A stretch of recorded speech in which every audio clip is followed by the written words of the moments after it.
Good morning. I would like to call to order the Joint Subcommittee on Human Services. Madam Secretary, please take the roll. Senator Canizero. Senator Dondero Loop. Senator Wynn. Here. Senator Severs Gansert. Senator Titus. Assemblywoman Anderson. Assemblywoman Dickman. Here. Assemblyman Hafen. Here. Assemblywoman Howdigi. Here. Assemblywoman Monroe Moreno. Here. Assemblyman Watts. Here. Assemblyman Yeager. Here. And Chair Gorla. And here, thank you so much. Please mark members present when they arrive. Today we have 7 items on our agenda, but first, friendly reminder, please check all electronics and make sure that they are silenced. When testifying, please make sure to push the microphone button and say your name slowly and spell it for the record. If you would like to call in during public comment, the call number is 888-475-4499. The meeting ID is 862-359-67338. And I think with that, we'll go ahead and open up the hearings.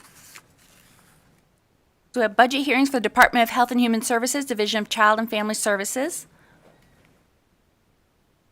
We have Administrator Cindy Pitlock, and please go ahead when you're ready.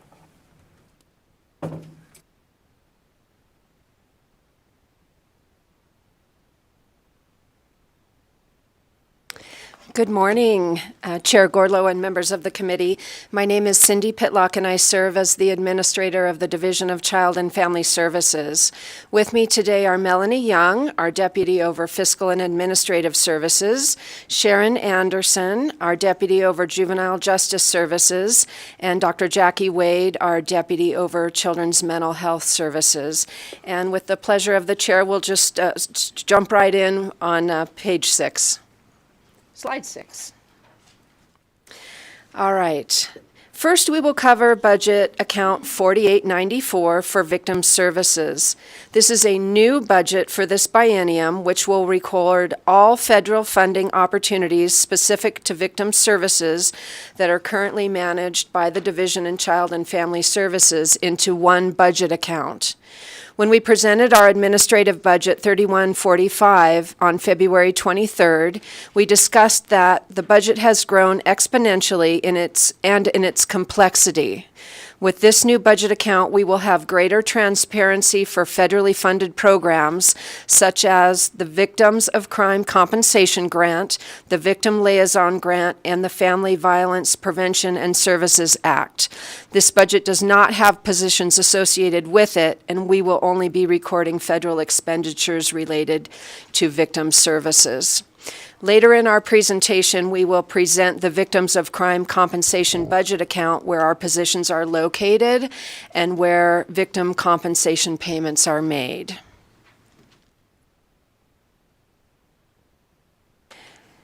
Next, we will discuss Budget 3147 for Youth Alternative Placement that provides financial support to each regional facility for youth adjudicated as delinquent by Nevada courts. These facilities include China Springs and Aurora Pines in Douglas County and Spring Mountain Youth Camp in Clark County.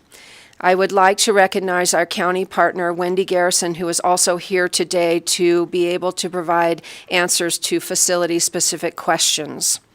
There are 2 funding sources in this budget, which are general funds and county participation funds, where each county is billed an assessment based upon population that is collected by DCFS and is passed through to Douglas County.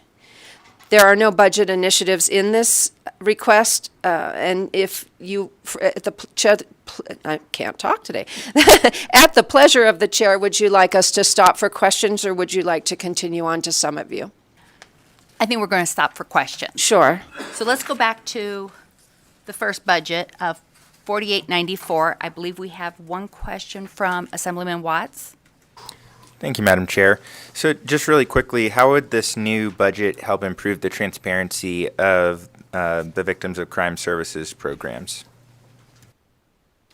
Thank you, Melanie Young, Deputy Administrator for the Division of Child and Family Services. This budget, as Cindy indicated in our testimony, will record only our federally funded victim services grants.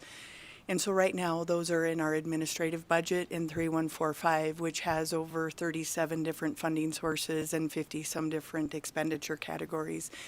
So it's very hard to identify specifically unless you know exactly what you're looking for. This will help the transparency by providing a clear, transparent funding sources to our victim services organizations throughout the state. Thank you for that. And it does look like, so you said just the federal funding, so there may be some state funding, but it seems like there are multiple federal funding streams for these services, and they total pretty substantial amount. So by breaking these out, it will, out of administration, give us a clearer picture of some of those major federal initiatives. Is that correct? Melanie Young, Deputy Administrator for the record, that is correct. Most of our state funding sources that are associated with the Victims of Crime Compensation Program are in our budget that we'll present a little bit later today. Thank you. Next, we'll go to Senator Titus. Thank you, Madam Chair. And thank you for this. I like the idea that you're kind of separating out. Sometimes these funds, there's so many different streams. We have our state, we have our federal, and I like that we're seeing this is just a federal component of these funds, correct? In our documents here, it talks about some of this money is used actually for direct payment to victims, but it's also, some of it's used for mental health. Are any of the federal funds and any of the streams that we see here, the 6 different grants and programs used for to help sustain the October 1 event, that crisis event? Melanie Young, Deputy Administrator for the record. Thank you for the question, Senator Titus. So there would be funding in this budget account that is provided to our local partners who provide services for October 1, the October 1 incident, but the victims' payments are in a separate budget account in 4894 or 5. There's 2 different budget accounts now. So it would be in the 4895 budget as the victims' compensation payments, where victims are still receiving compensation for that event. Thank you for that, Madam Chair. If I might just not so much about the compensation, but making sure that it's the mental health component of that, counseling, whatever, is continued. But there is some federal funds that are going to that. That's really what I wanted to understand. All right, thank you, Madam Chair. Thank you. Next, we have Senator Dondero Loop. Thank you so much, Madam Chair. Can you give us a sort of a current status overview on China Spring and Aurora Pass youth camps? For the record, Dr. Pitlock, I want to clarify the question through you, Chair, to you. Are you referring to census, or specifically what would you like Wendy to address for us? We were talking about the basically the budget reductions, some of the budget reductions that happened, and some of the county participation assessments. Okay. So if we could have just an overview of some of that, it would be helpful. Do you need more information? Good morning, Melanie Young, Deputy Administrator for the record. Thank you for the question, Senator.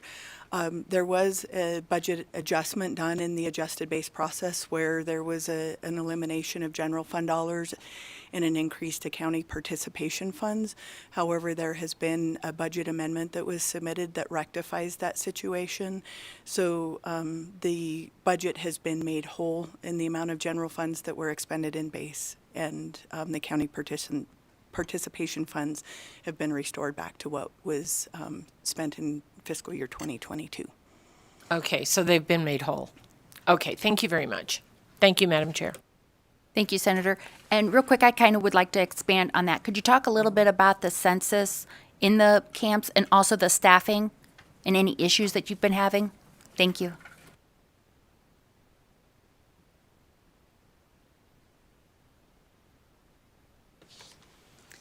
Good morning. Wendy Garrison, China Spring Youth Camp Director. And thank you for the opportunity to come to you today and speak about China Spring. Our current census is approximately half of what it was in 2020 and 2021. The camp is able to handle approximately 60 youth.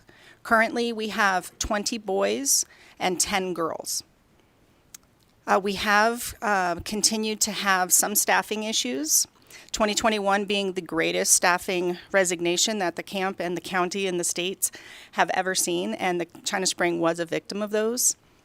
We have been working diligently with Douglas County to increase the staffing, to advertise in a meaningful and productive manner, including statewide, countywide, and countrywide publications to try and recruit qualified candidates. China Spring Youth Camp is a unique facility among facilities. We do look for people who have history working with juveniles, believe in juvenile rehabilitation, and who can interact with kids in a way to keep them safe. So it is a difficult position to recruit for. I hope I answered your question. Yes, thank you very much. Next, I have a question from Senator Severs-Ganser. Thank you, Madam Chair. I just had a question about the ongoing funds for the victims of crime. So it's the VOCA grant, it seems like, in the family violence. Together, they're about $14 million. Are those pretty consistent? Can we plan on that money, or is that money typically trending up or down, or what's happening with those funds?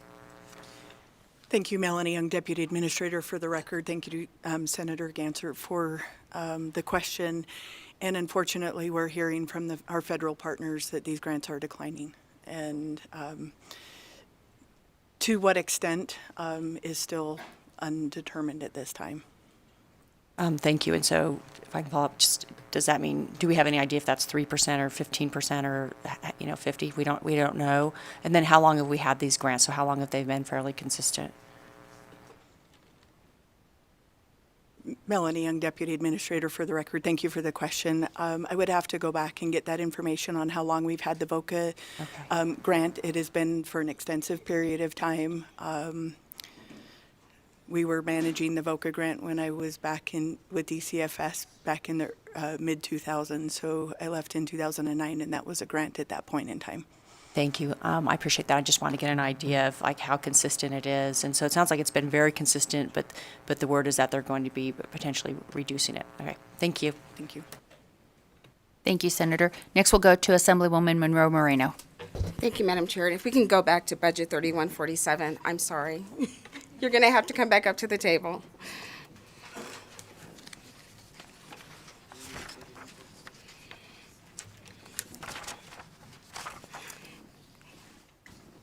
You had stated that there's only 20 boys and 10 girls, which is half of the capacity. Could you tell us which counties those youth are from? I will give it a shot. I don't have the current census directly in front of me. However, half of my population has been Washoe County, which is congruent with their half contribution in in county contribution. So Washoe County does make up about half. My second county is Elko County. Third is currently Churchill, Lyon, and Douglas. Those are probably my third counties. We do serve 16 counties in the state, all counties except for Clark County, which has Spring Mountain Youth Camp. And Spring Mountain Youth Camp is a boys-only facility. China Spring does have both genders that we're able to accommodate. And we do not run a coeducational facility. Thank you. And you had talked about recruiting. You've been working with Douglas County to recruit for staffing. Are we recruiting in all the counties looking for people who may want to come and work there? So maybe we can... Yes, Wendy Garrison, Director of China Spring Youth Camp. We have been using some statewide platforms. Unfortunately, we have been getting a lot of people who do want to come, but they think I'm in Henderson. And so I've been referring them to other facilities within the state. We also get a lot of candidates from Colorado who think that it's Colorado Douglas County, Colorado. So we've had some challenges, and we're trying to really fine tune our recruitment. And we do reach out to other facilities. I have been the victim of other facilities stealing my staff, so I don't really like to participate in that kind of an activity. But if a staff comes to us, of course, we do want to consider them for employment. So if you know of anyone who's looking, I'd be happy to have them come to the camp. Last question, Madam Chair. Thank you. And then how long is the onboarding for a new employee from the time that they actually apply for the job, going through the hiring process to actually get them on the job site? I have really, this is Wendy Garrison for the record. I have really been streamlining our opportunities to get staff training and on the floor quickly. So by statute, they do have to have the fingerprints and the child abuse neglect. We do make sure that that is completed prior to their arrival at the facility. We do an extensive background check, but we've been doing that after their first day of shift. We've been completing those things to try and streamline the process. The biggest challenge we're currently having is training. It takes a lot of training to be able to work with delinquent youth, particularly delinquent youth who are challenge authority, have mental health issues. It's a challenge to get everybody up to speed, and I don't know that it's fair just to throw them into that, so we really have an intensive training program. Her answer brought about another question. I'm sorry. The trainers, do you have the trainers on site, or do they train somewhere else in the state and then come to you? Wendy Garrison for the record. We do most of our training on site. I find that it's cheaper, it's faster, and I have the abilities within the facility to really hone the employees' skills and make sure that it's where we need them to be when they're interacting with youth. Thank you. Thank you, Madam Chair. You're very welcome. Any other questions? Okay, seeing none, we can go on to budget 3148. For the record, Dr. Pitlock, with pleasure of chair, may I add just a quick comment? In talking with my colleague Jack Martin in the South, I'd like to round out the conversation relative to Spring Mountain.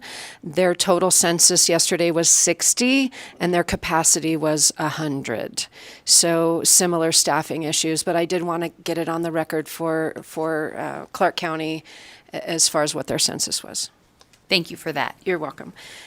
So for the record, Dr. Pitlock, moving on to page 8. Slide 8, Summit View. Summit View Youth Center is a maximum security youth facility with a budgeted capacity of 48 beds, which provides programming and services to male youth between the ages of 12 and 18.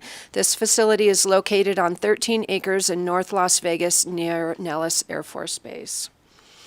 On August 9th, 2021, the division received a letter of intent from the Senate Committee on Finance and Assembly Ways and Means that requested for full transparency the agency to budget and account for youth-driven expenditures separately from traditional operating expenditures used to operate and maintain the facilities. Decision Unit E239 was utilized to record the necessary budget transfers of these expenditures across all of the division's facilities. Next, for Decision Unit E276, requests additional budget authority for our contract with the Clark County School District to provide ongoing educational programming for youth in the facility.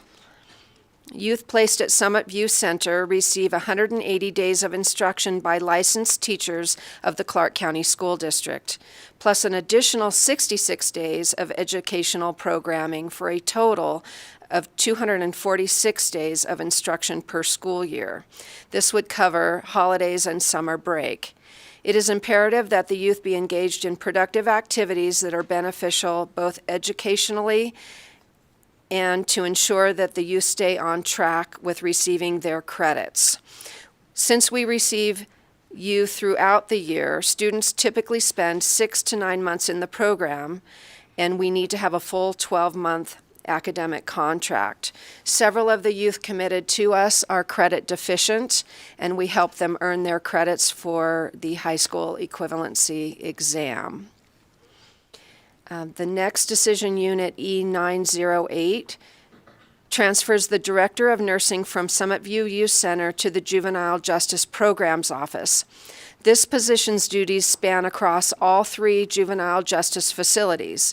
Having the position budgeted in Summit View's budget misrepresents staffing at the facility, and this change will provide greater transparency and allocation of cost of services through all 3 facilities. That concludes Summit View. At the pleasure of the chair, would you like to stop for questions, or would you like to proceed to Caliente? I would like to stop for questions because I know I have one, but I wanted to check from the committee. Does anyone else have any questions? Okay, I guess it's just me. Oh, you go first. Go ahead, Assemblywoman. Sorry, Chair, I didn't let you know earlier. Thank you for the presentation. With Summit View, are there special education classes available for the students, or is it strictly credit recovery by computer, or are there other, are IEPs basically being followed if they are in fact available? Individual education plans, sorry. Sharon Anderson, Deputy Administrator, Juvenile Justice Services. Thank you, Assemblywoman Anderson, for the question. No, they do actually have special education classes that they do teach there. They also do credit retrieval, and they do follow the IEP. Clark County School District is the partner that we work with. Thank you. Thank you. And my question goes to, we're hearing that some of these kids that are in the detention centers, that they're having some profound mental health issues as well. So in light of the Department of Justice report regarding the appropriateness of placement, it seems that the detention might not be the best place for them. So what solutions does this budget have for those children? Dr. Jacqueline Wade, for the record. Thank you for the question, Chair.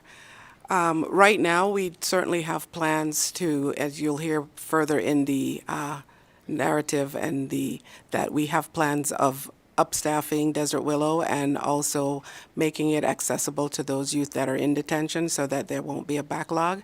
And that's the process we're going through right now, is to be able to have Desert Willow go to 54 in order to be able to accommodate, because there's no treatment in detention, and that is correct. Thank you. Thank you for that. Did I see another hand? Oh, Assemblywoman Hadigi. Thank you, Chair. And it just sparked a question hearing your one of your responses. So you said you do provide special education classes in the facility. Does the funding just come from general fund appropriations, or do you guys receive funding for the students from the Nevada Department of Education as well? Thank you, Melanie Young, Deputy Administrator, for the record, to Assemblywoman Howdigi.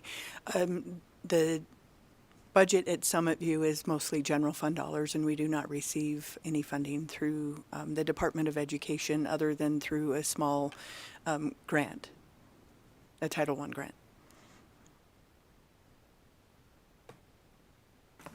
Senator Dondera Loop. Yes, I'll follow up on the Assemblywoman's question. So those students that are being educated in those facilities, you are not receiving any education funds for? That was sort of a question mark at the end there. Yes, Melanie Young, Deputy Administrator, for the record. So the contract with Clark County is they provide normal traditional education through their program. This contract that we have with education provides the additional schooling that we need to cover breaks and things like that. And that's through their adult ed program. So there is a separation, but Clark County does provide the normal traditional school education program with funding from the school itself. And then we provide an additional resource to Clark County to fund the extra to make sure that we have the year-round schooling. Thank you very much. And then that is the same in the other facilities up in the north. Is that correct? Melanie Young, Deputy Administrator, for the record, no. NYTC, our Nevada Youth Training Center in Elko, has its own education programming where we fund it through general fund dollars at the facility, have the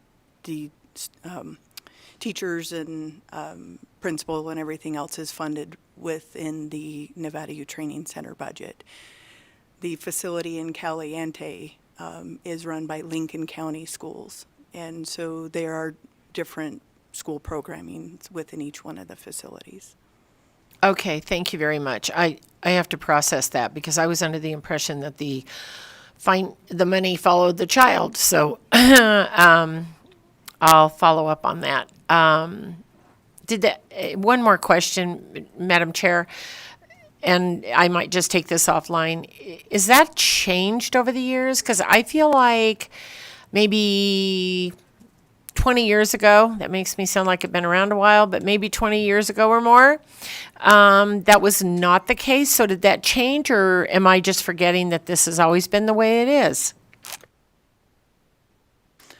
Melanie Young, Deputy Administrator, for the record. Thank you again for the question.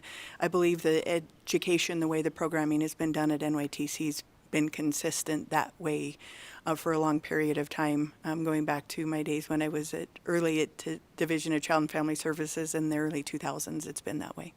Okay, thank you very much. Thank you. Next, we'll go to Assemblywoman Anderson. Thank you, and thank you for the time to be able to do this, because this is also very fascinating to me, so I might also need to take this offline. When it comes to the contract with Clark County School District or with other areas, is that something that the department has to pay for, or is this something that they do because it is, in fact, they are receiving money for the child? Number one, and number two, is the contract set by the number of students, or is it just a blanket amount, I guess? Thank you, Melanie Young, Deputy Administrator, for the record. I'd have to get back to you on the details of how the contract is derived. I believe it's based on cost and not necessarily a per-child rate. And again, the amount of funding that's in the budget just covers the extra months that Clark County doesn't cover through its normal educational programming. And so hopefully I've answered your question, or if we could take the question offline, be more than happy to. If we could, I think so, because there's a lot of very specific details I think we need to get some clarity on. And thank you, Chair, for that much time. But if we could talk more, I'd really appreciate it. Thank you. We have a follow-up from Assemblywoman Hadegay. Thank you. And one last question. And it's just helping me understand how the program works. And so you said you only provide the funding for the 3 months that Clark County is not providing the funding. So the funding you are getting from the county for the students, are you getting the same amount per pupil that the state provides to other students throughout the state? Thank you, Melanie Young, Deputy Administrator, for the record. Clark County funds the 9 months through the resources that are provided through education. This contract it's a general fund contract, and it provides just the extra that Clark County doesn't normally fund. Follow up, Madam Chair. And I guess what I'm trying to figure out is I just want to make sure that these students these youth, right, these students are being treated as equitable as any other students, that they are getting the same amount of funding for their education that any other student in a public school would get. And so that's what I'm trying to figure out. So can you answer whether they are getting the same amount of funding as any other student would receive? Thank you, Melanie Young, Deputy Administrator, for the record. I would believe that is the case because the funding is coming through the education and they're getting the normal programming that education would provide to any other student. This contract is just covering extra, the thing we need to make sure that these youth have 12 months of education because they are coming in at different periods of time, credit deficient, things like that. It's the extra piece that we want to provide. Thank you. That helps clarify a lot. Thank you, Madam Chair. You're very welcome. Okay, seeing no further questions, we will move on to Budget 3179.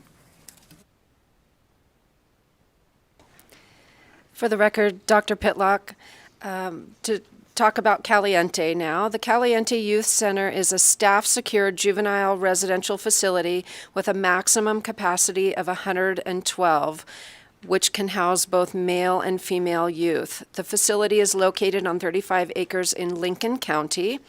It is primarily funded with general funds, federal funds transferred from education, and with the school breakfast and lunch program. Decision Unit E600 highlights the closing of unstaffed and unfilled Caliente beds, and we are recommending a reduction in the funding for staffing levels at Caliente Youth Center. We are having an extreme difficulty staffing in the Caliente area, and this represents currently an unstaffed bed reduction. We are also having difficulty finding female staff in Caliente area to meet our PREA ratios. PREA is the Prison Rape Elimination Act, which is a federal law supporting the prevention, detection, and response to sexual abuse and sexual harassment within our facilities. We must have a minimum staffing ratio to keep both staff and youth safe, and it must include an appropriate number of female staff. We are decreasing from 112 beds to 80 beds. Our average census in fiscal year 21 was 59, and in fiscal year 22 was 46. So as you can see, these beds have remained empty. The overall impact on wait lists in detention is due to our lack of staffing at our facilities, not our lack of overall number of beds across our facilities. Caliente has and will continue to program for female youth.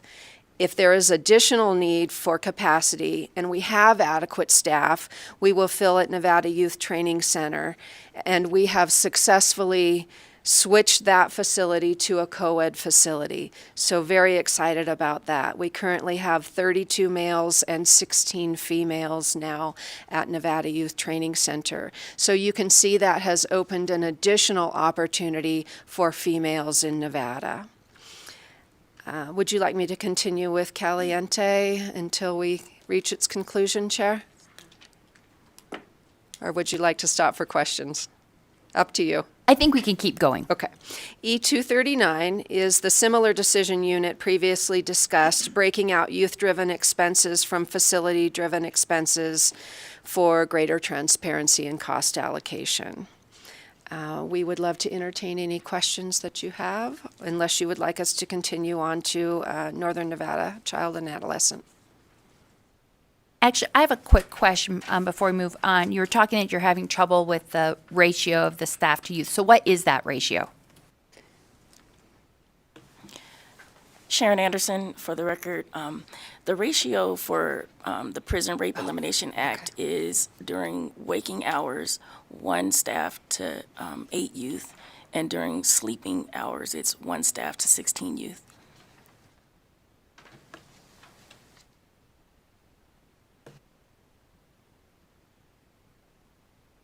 Thank you. Sorry, I was writing my notes down. We have a question from Senator Seaver-Scancer. Thank you, Madam Chair. Just kind of following up on the requirement for the ratios for the rape prevention. Do you have the correct ratios at the Nevada Youth Training Center? Do you have any issues with that? Sharon Anderson, for the record, thank you for the question. Yes, we do have the ratios for that at the Nevada Youth Training Center.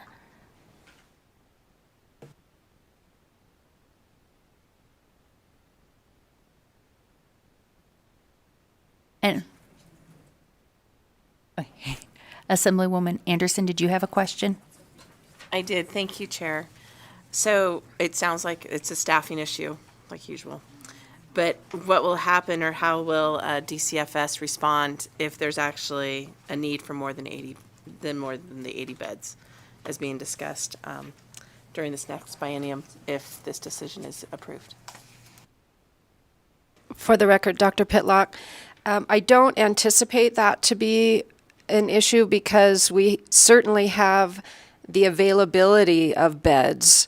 The problem is staffing those beds. So we are working as diligently as we can with county partners, with the universities to feed workforce development into our systems, but the actual capacity of the beds isn't the issue, it's the staffing.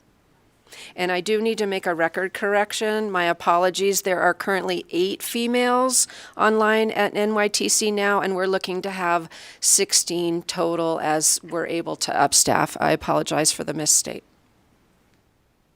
Thank you for the correction. Any other questions right now? Nope. Yep. Oh, sorry. Assemblywoman Monroe Moreno.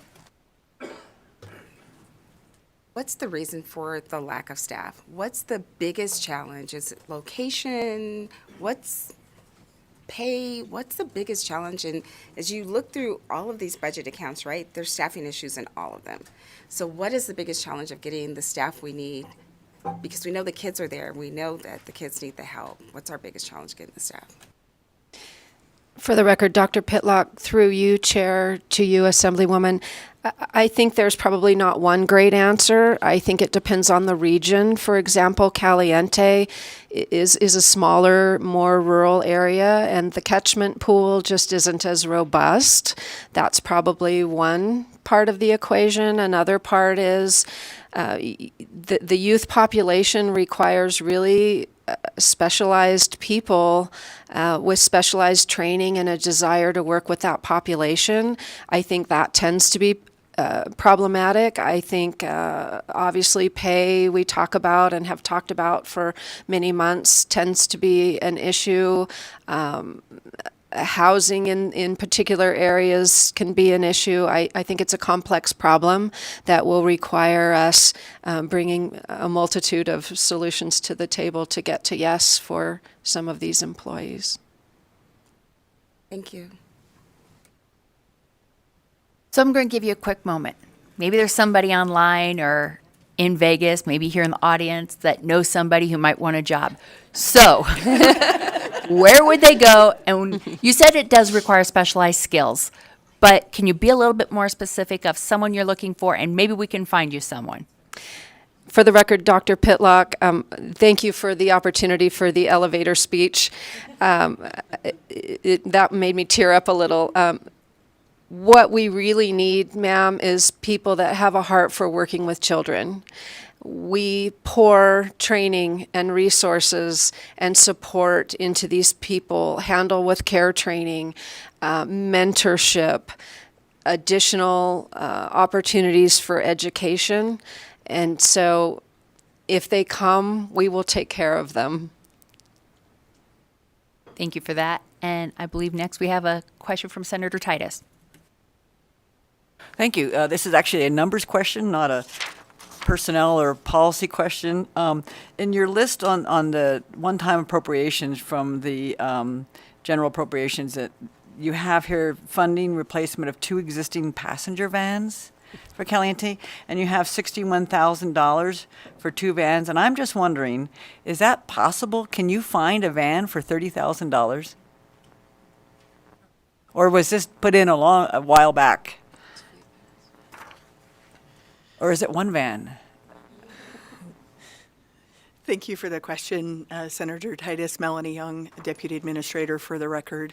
It is intended to replace 2 vans, but I'm assuming we're going to have some difficulties finding a van for $30,000. These vans are used regularly to transport our youth across the state and need to be replaced on a regular basis. So I would have to go back and take a look at the quote to make sure that it's going to be sufficient to meet the needs. Follow up on that, Madam Chair. So a lot of the departments are looking at leasing back some of these vehicles. Is that something that you have looked into perhaps, as opposed to purchasing them? Yes, Melanie Young, Deputy Administrator, for the record. We're actually going to cover that in a few slides. There you go. Where we are actually moving from agency-owned vehicles to fleet services because the cost to maintain them budgetarily, it's easier to work with fleet. Great, forward thinking, thank you. Yes, thank you. Thank you, Madam Chair. Thank you. Any other questions? Okay, seeing none, we can go ahead and go ahead. Thank you, Chair. For the record, Dr. Pitlock, let's move into Northern Nevada Child and Adolescent Services, otherwise known as NACIS. So Decision Unit E912 transfers 21.51 positions from the Psychiatric Residential Treatment Center Enterprise in Reno to Desert Willow Treatment Center in Las Vegas to facilitate the outsourcing of the services to a contracted vendor. We have successfully completed the RFP through the state purchasing competitive process and secured a vendor. and we are currently working on the contract for that. Due to critical staffing shortages, we have been unable to staff this facility with either state or contracted staff. The staffing shortage was so dire, we had to transfer the youth from Enterprise to PRTF North in order to keep them safe. Over a weekend in December, the emergency decision was made to move the youth because there were no staff at all available for that weekend shift. PRTF Enterprise can accommodate up to 16 youth, and we have not been able to staff for more than 3 to 4 safely for quite some time. This has created a critical lack of access to these desperately needed services in northern Nevada. Since most of these positions are vacant, and there are vacancies in other similar type programs, we do not anticipate any layoffs. Transferring these vacant positions will align with our goals of fully staffing Desert Willow Treatment Center in Las Vegas. Moving on to E350, 366, and 496. These requests request the continuation of additional mobile crisis response teams in northern Nevada that were awarded through ARPA funding in response to the children's mental health crisis. These represent both an increased need for community crisis response and a brand new program in partnership with Washoe County School District. While Mobile Crisis Response Team North has been deferring emergency department calls to their alert team, there have been situations in which we have had to refer teams to the emergency department when we have no teams available to respond. We have had to triage calls to respond to the highest perceived need rather than the model of mobile crisis, which allows the family to define the crisis. Each team continues to work with the families for up to 45 days to stabilize them prior to linking them to long-term therapeutic services. Time spent with families for stabilization has grown due to scarcity of providers in Washoe and long wait lists to access community providers. For both the North and the South requests that you'll hear about, the additional teams will also support the school districts. Teams will support the sequential intercept model to increase the number of students identified with mental health needs prior to it becoming a crisis. The remaining 4 teams will support the current teams to add support to schools during and after school hours for additional crisis responses, psychoeducation, hotline support, community education, as well as supervision over the clinicians. The next, would you like us to round out Northern Nevada before we proceed with questions? Yes, go ahead and round it out. Good. E367 and 497 requests the continuation of 6 public service intern positions awarded with ARPA funding to help address our critical staffing shortage. The goal was to bring in students or those pending graduation or those who may be pending some additional qualification to intern with us, hopefully to transition them into full-time positions with us. Public Service Intern 2 positions provide paid employment opportunities for master's level social work, marriage and family therapy, and clinical professional counselor positions who are required to complete field work practicum hours. Generally, they have to volunteer their time for this. This actually gives them a way to work with us, receive clinical internship, and get paid for that internship. NACIS is an approved field work practicum site with the University of Nevada, Reno. E370 and E498 requests the continuation of a day treatment program for ages 3 to 6 years awarded with ARPA funding in response to our children's mental health crisis. This represents a new service provided to families in the North.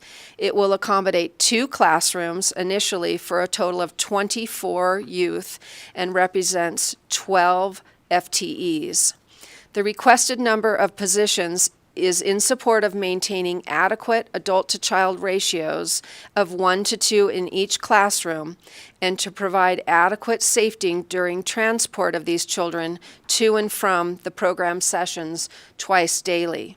We will be serving at least 6 to 8 children per classroom with the determination of a severe emotional disturbance. This is really an upstream model, which requires a high level of qualified adults in the classroom at all times. E492 eliminates the operating costs to facilitate the outsourcing of the PRTF enterprise to a contracted vendor. For our next slide, E503 and E903 This request transfers building maintenance and utilities cost from the Division of Public and Behavioral Health under the Northern Nevada Adult Mental Health Services budget to NACIS. Building 8A is the residential housing unit for PRTF North, and DCFS has occupied this building for many years. This will align the costs with the agency that actually occupies the space.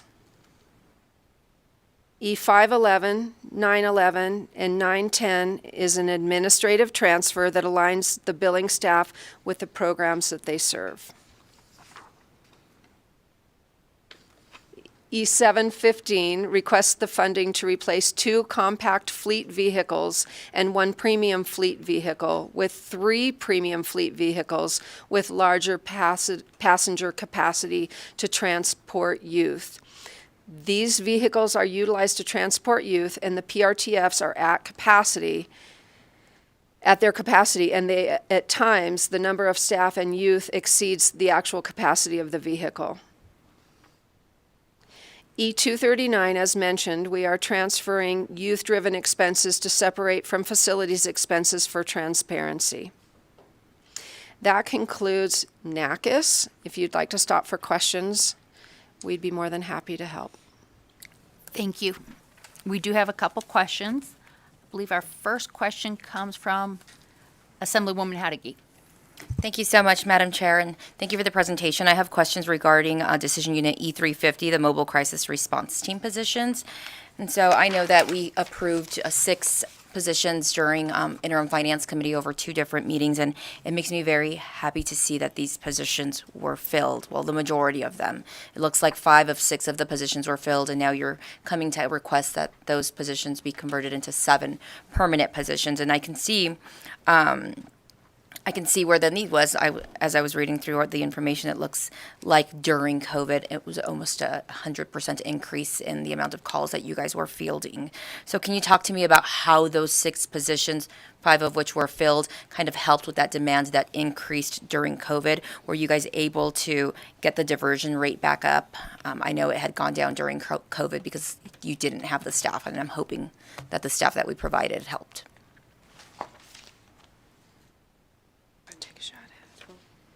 So just the benefits. How did those 5 positions that you were able to fill benefit the mobile crisis response team? Dr. Jacqueline Wade, for the record, through you, Chair, to Assemblywoman. Okay. Thank you. It's been helpful that we are able to see that we're getting the calls and the calls are being fielded. And with mental health counselors, we're also seeing that they're able to serve families and respond faster. Our response time is usually 60 minutes or less. And so with the increase, that it's been helpful in reducing access to services and getting out there sooner. Follow-up, Madam Chair? Has your diversion rate gone back up? I know that I had read in some of the background information that it was at 87%, and at one point it had gone down to the low 80s, and I'm hoping that with the addition of the staff that your diversion rate was able to get back up to high 80s. I will have to get back to you on the diversion rate, but I know that we're still building teams within mobile crisis. And with the teams, you have two staff. It's a counselor and a PCW. Follow up, Madam Chair? Just one last question. Okay. And then can you talk to me a little bit about the calls? I want to see where we're trending, because I know pre-COVID, you guys were receiving about 250 calls a month. And then during COVID, it increased to about 428 calls a month. So where are we now? Well, during COVID, some of the calls did go down, actually, because of connectedness with family. Dr. Jacqueline Wade, for the record. Some of the calls did go down because of connectedness with the families and actually being able to be with people. However, after COVID and they started going back to school, we saw an increase. We saw a slight increase in services and calls. And so right now, I think we're 13th in the nation right now as far as suicides. So we are seeing a steady trend. And just my last question, and if you don't have it now, but could you provide like currently for this year, like how many calls you guys are getting a month? I want to see where we're trending and if that need for the 7 is still there or. Okay, we'll get that data to you. Thank you. Thank you for those questions. And it kind of brought a question to my mind with your response time of being 60 minutes. What would be a good goal that you would want to reach on that response time, like compared to other states? What are they doing? Because I'm just imagining, my kid's in crisis and probably freaking out. So now I'm in crisis and I'm freaking out. That 60 minutes seems like an eternity. So thank you. Dr. Jacqueline Wade, for the record. Thank you, Chair. The national standards for response teams are 60 minutes or less. And if it turns out that we are not able to make that and it is something that warrants 911, we do tell the family to reach out to 911. But 60 minutes or less is after the assessment on the phone has been given. But those are the national standards for a mobile crisis team. Thank you very much for that. I next have a question from Assemblywoman Monroe Moreno. Thank you, Madam Chair. And I just had a question about the 22 positions that were approved by the Interim Finance Committee at both its August and October meetings last year. Could you give us an update on the timeline for filling those positions? Thank you, Melanie Young, Deputy Administrator, for the record. Yes, we have been faced with many challenges in getting these positions established and being able to recruit for them. This is probably not going to be a surprise to many of you, but the process to establish the position in the state is a paper process. We fill out a form called an NPD-19 that is submitted to our HR, which is then submitted to the Director's Office, HR, which is then submitted to DHRM. And once they complete their study and evaluate the position and make sure that it's the right classification for what we're requesting to be done, that request is then submitted on paper to the Governor's Finance Office. And that the Governor's Finance Office has to establish that position before we can recruit. So as you can imagine, that time process has taken quite a bit of time. We do have, of the voluminous number of positions we received, many of them have been studied and have been sent to the Governor's Finance Office for establishment. There have been a few of them we've started to recruit for, but during this process, we've had to kind of do a parallel process of looking to contractors to be able to fill these positions. And so we are working to recruit for contracted positions while these positions are going through that very manual process to be able to be established. Okay, so make sure I understand this correctly. In August and October, during our IFC meeting, we heard that we have pretty much a crisis when it comes to children's mental health in our state, right? So we as a body appropriate the money so that we could address that crisis. But your hands are tied because another department in the state hasn't done what they needed to do to establish the job so that you could actually hire people for those positions. So now you're having to look at bringing in contractors, which is going to cost us much more than had we hired the employees. So it's going to hit the budget a little harder. So how do we fix that? And is there someone in the room that can address how we fix that to shorten this process? Because it's kind of crazy that this is March of 23 and in August and October of 22, we saw that we had a need and we as a body said, let's address this and put the money there. So where's the ball being dropped and how can we fix that? And is there someone in the room that can come to the table and answer that question?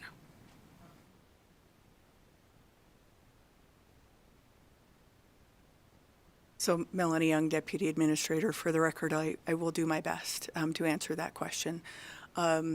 We have submitted, and I will say some of the ball was dropped within our own agency. We had thought we had submitted the MPD 19s. It's a manual process to the HR. What we did recently, probably back in, I believe it was January, we did a reconciliation to try and figure out where each piece of paper was landing and on what desk, right? These were, don't quote me on the number, but there was more than 50 positions that we were tracking through this process. So some of them, we found that DHRM had not received. So we just submitted those in the beginning of March.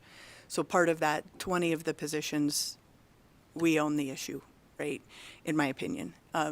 Some of them have been at DHRM, and they've done a good job on studying them, but during that time period, a lot of the benefit depends on how we fill out the forms, right? If the form's filled out accurately, DHRM is able to move quickly on establishing those positions, but at times they have to study to make sure that position is at the right level. So there's back and forth between that agency and our agency. And I'm going to have to unfortunately state this, you know, we're all facing an HR crisis, right? We all have a lack of resources and are doing more with less right now. And unfortunately, that process, by the time DHRM gets questions to us as an agency, we get the questions back. Some of those have been delayed, I think up to a month or so. And then once DHRM submits it, then it goes to the governor's finance office. And then there are some that we're still waiting for the governor's finance office to get established for us. Now, the governor's finance office, when they receive it, they have to enter it into two separate systems, SuccessFactors and the payroll system of Advantage. And so I discovered a while back that the positions weren't established correctly they were established in the SuccessFactors system, but they didn't roll to the HR system. And so when our fiscal staff were trying to figure out, as you can see, I mean, this is a piece of paper that's going to pass through many hands. There's a lot of challenges there. And so that's been what we've been faced with. Madam Chair? I was actually going to call it Mr. Franz from Governor's Finance Office, see if he could add something to the conversation. Surprise.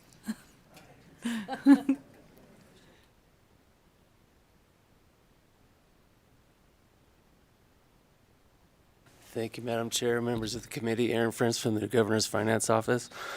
At this point, what Mrs. Young said is probably pretty accurate. We do enter it into two systems, and the process that she said was pretty correct.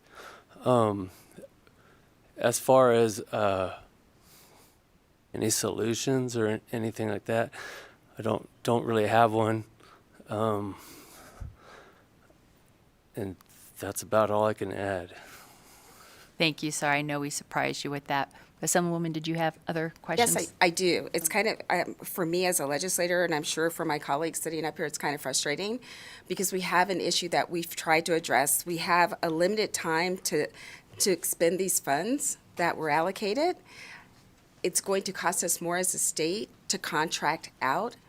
We have a broken system that needs to be fixed, and I appreciate the fact that you were honest. You say you don't have an answer today, but it's a problem we need to fix because I think every department in the state has to go through the human resource department. If that's where the breakdown is for these positions, we need to aggressively look at that. We have a children's mental health crisis in our state that we are trying our best to address the best we can. We have a limited amount of time to use these funds that we didn't have before. We're going to miss that window. And in doing that, we're truly having a negative impact on children's lives and their families' lives.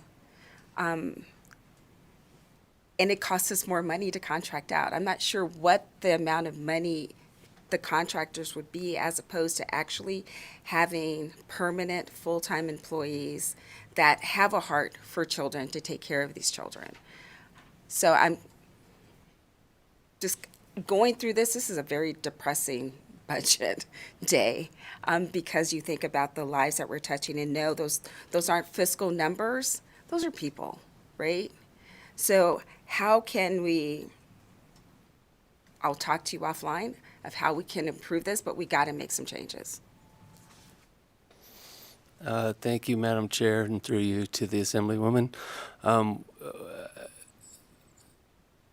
I was thinking that we did offer some solutions too, now that you were saying that.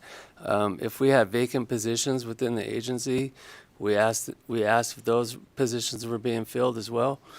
So we have tried to work some solutions through the process.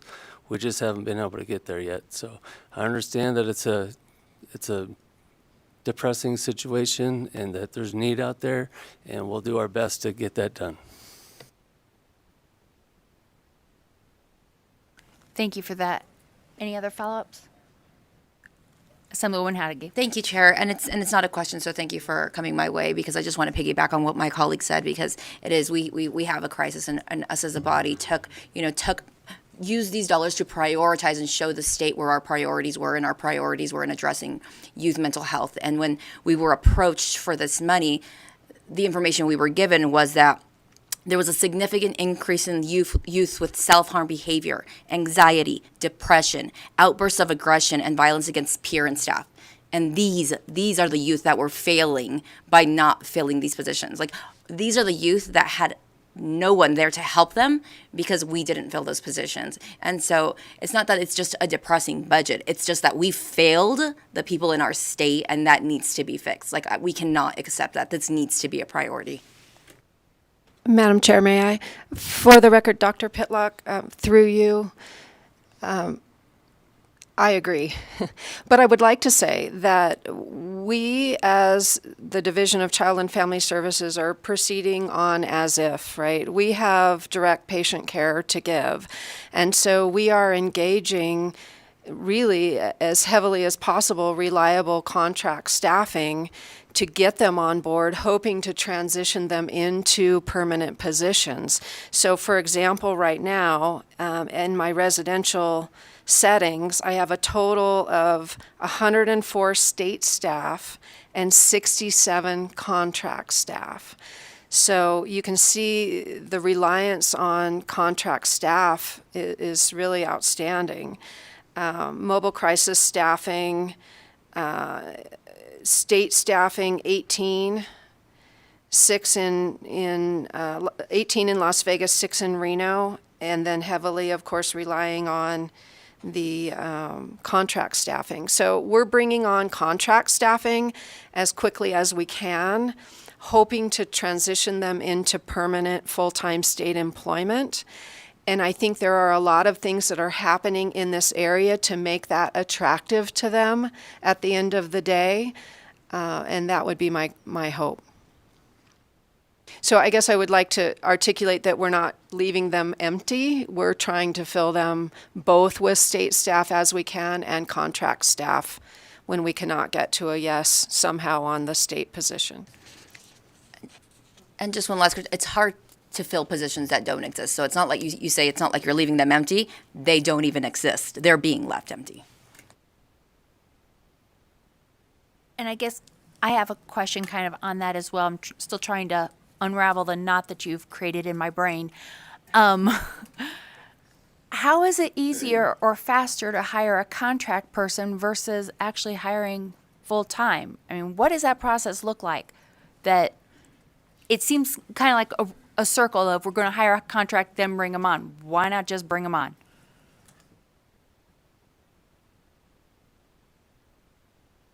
Thank you, Madam Chair. Aaron France with the GFO. If you're going to hire contracting staff, you can use the statewide MSA contracts with Marathon Staffing or Reliable, and you can just go right through them. If you're hiring with the FTEs, you have to go through the recruitment process and get your list of 5 and do the interviews and then do the hiring. So sometimes contracting with the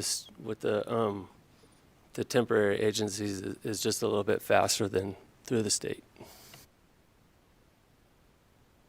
So you don't interview your contractors? For the record, Dr. Pitlock, Yes, we do interview all of our contractors. We vet them out and make sure they are safe and appropriate for interacting with our youth and our programs. It's just a more streamlined process. Okay, but I think you understand where we're all going on this. That, yeah. I believe I have a question from Senator Nguyen.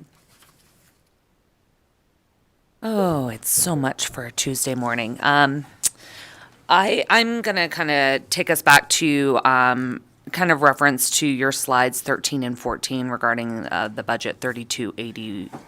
I'm sorry, yes, 3281. And I'm looking with the outsourcing of those PRTF enterprise, like on slide 14. Are we all on the same page? Yes, I see some nodding. I feel very short back here, sorry. What assurances do we have that the state continues to be the safety net for our highest need youth that cannot find services in our community and are frequently on those wait lists for out-of-state RTCs? Thank you. For the record, Dr. Pitlock, through you, Chair. So the unlocked facility, PRTF Enterprise, is really not designed for Nevada's highest needs youth. That would be Desert Willow and also PRTF North. So we are expanding our service array and upstaffing in Desert Willow to accommodate the youth that have our highest needs in Nevada. I really see us outsourcing to that vendor a very positive thing because they have the ability to staff far more than we do and opening up all 16 of those beds, whereby we have been fortunate at times to be able to offer 3 beds to the community. So we really are anticipating being able to service the highest level needs youth at Desert Willow with that upstaffing and that expansion opportunity. And then just following up kind of on those levels of care, when we talk about like systems of care and levels of care, can you, and this kind of is like a combination of all these budgets, I think, in this respect, but can we talk about what levels of care we are missing between, Child Haven and Kids Cottage and the juvenile justice and out-of-state RTCs or Desert Willow? Can we talk about those kind of those QRTP levels of care and other step downs and step ups? Are we building those out? What are the build outs on those budgets? Are there any federal match dollars we're missing out by not building out on those levels of care? Where are we missing in that continuity of care? Thank you for the question, Dr. Pitlock, for the record through you, Chair. So in my observation, that step up and step down level of care is really lacking in the state of Nevada. So for example, if we have a youth that is at Desert Willow that needs to step down to a lower level of care to adequately transition back to home and community, that is a big gap in Nevada. Also, bringing youth back from out of state and assimilating them back into home and community. Definitely that QRTP model is extremely attractive to me because it does come with some federal 4E funding, and we don't ever want to leave money on the table that we can bring to Nevada for our families. And so expansion of that QRTP model, I think, is imperative. But I also think that when we expand that model out, we also want to wrap that model with appropriate ancillary services to meet that need to get to yes in those placements. I really think our specialized foster services can be wrapped in additional services and supports to once again get to yes on those placements. I also think that one area we're really lacking in Nevada is in our juvenile justice youth that have severe mental health needs. Our juvenile justice facilities are not a therapeutic milieu, while they do provide mental health services, because a lot of our youth do have mental health needs, and we can meet those lower level needs in our juvenile justice facilities. They are not a therapeutic milieu.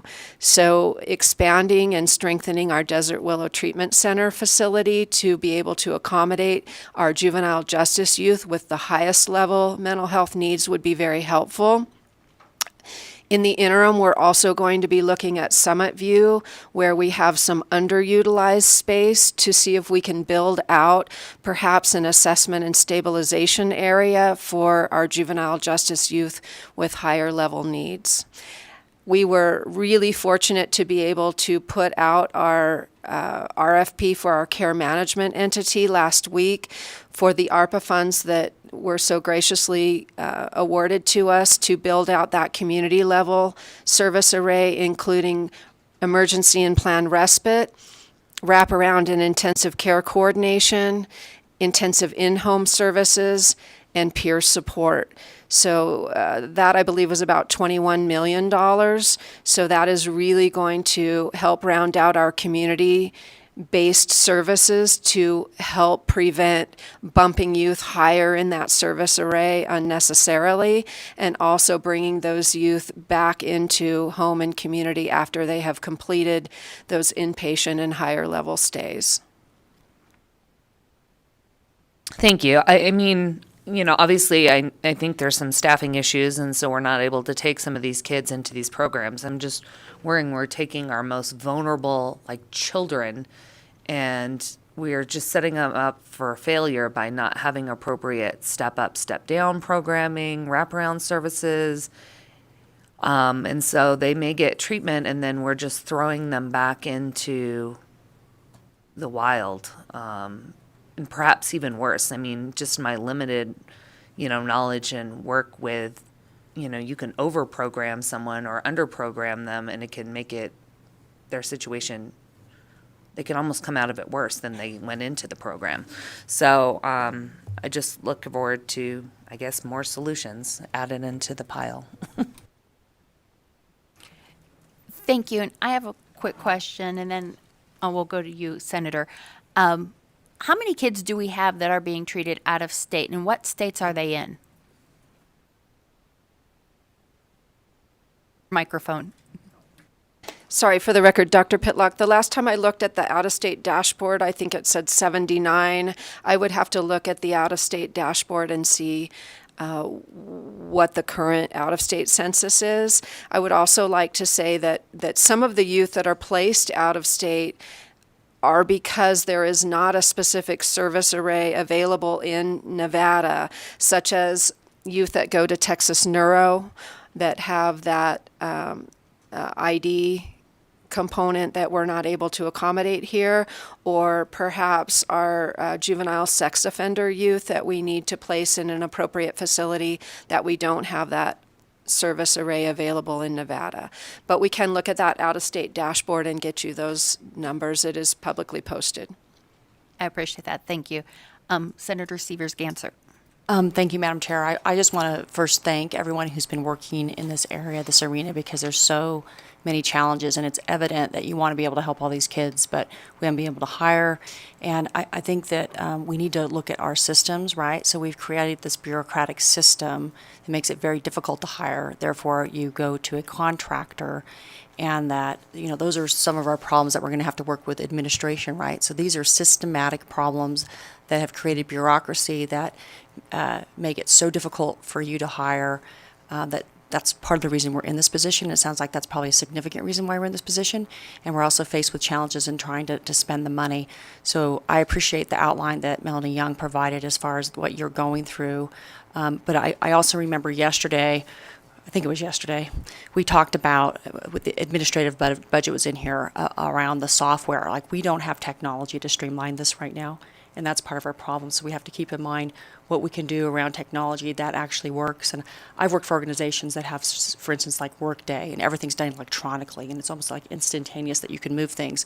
So I think part of our job is to make sure they've got the resources and then the management to oversee changes, systematic changes in how we hire people, how we address some of these issues. So I guess I'm, again, back to grateful that you're working so hard in such a challenging environment and that we need to take on how we can better provide systems to you to provide the workflow that you need.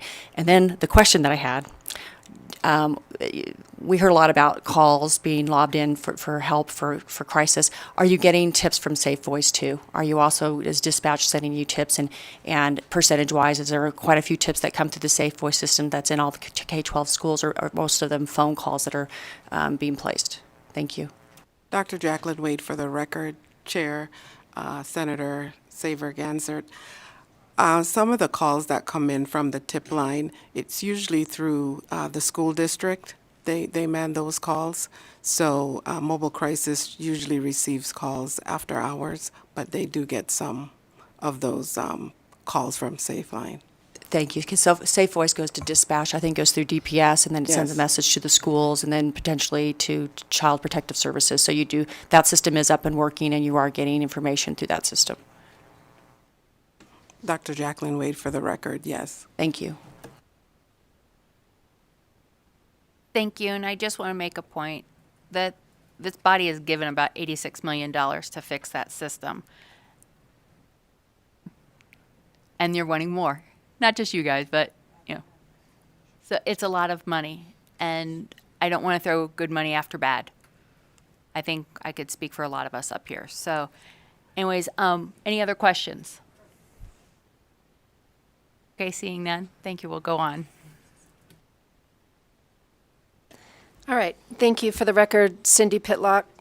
So let's talk about SNACUS, Southern Nevada Child and Adolescent Services, page 18, slide 18.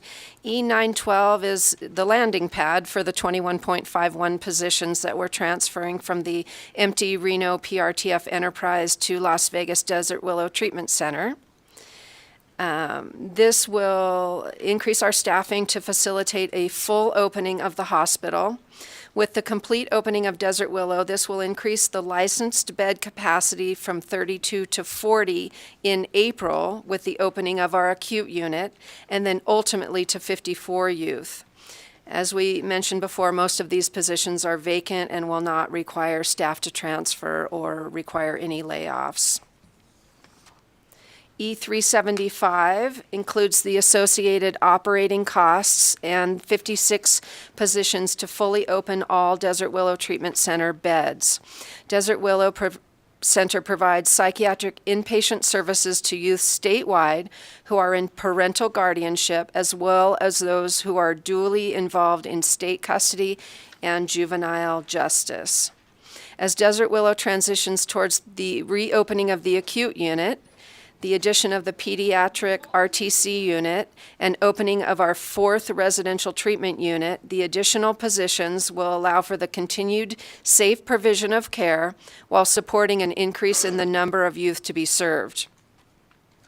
With the increase in staff, this will allow us to strengthen staffing ratios based on the actual acuity of the youth while providing evidence-based therapeutic interventions in a safe environment.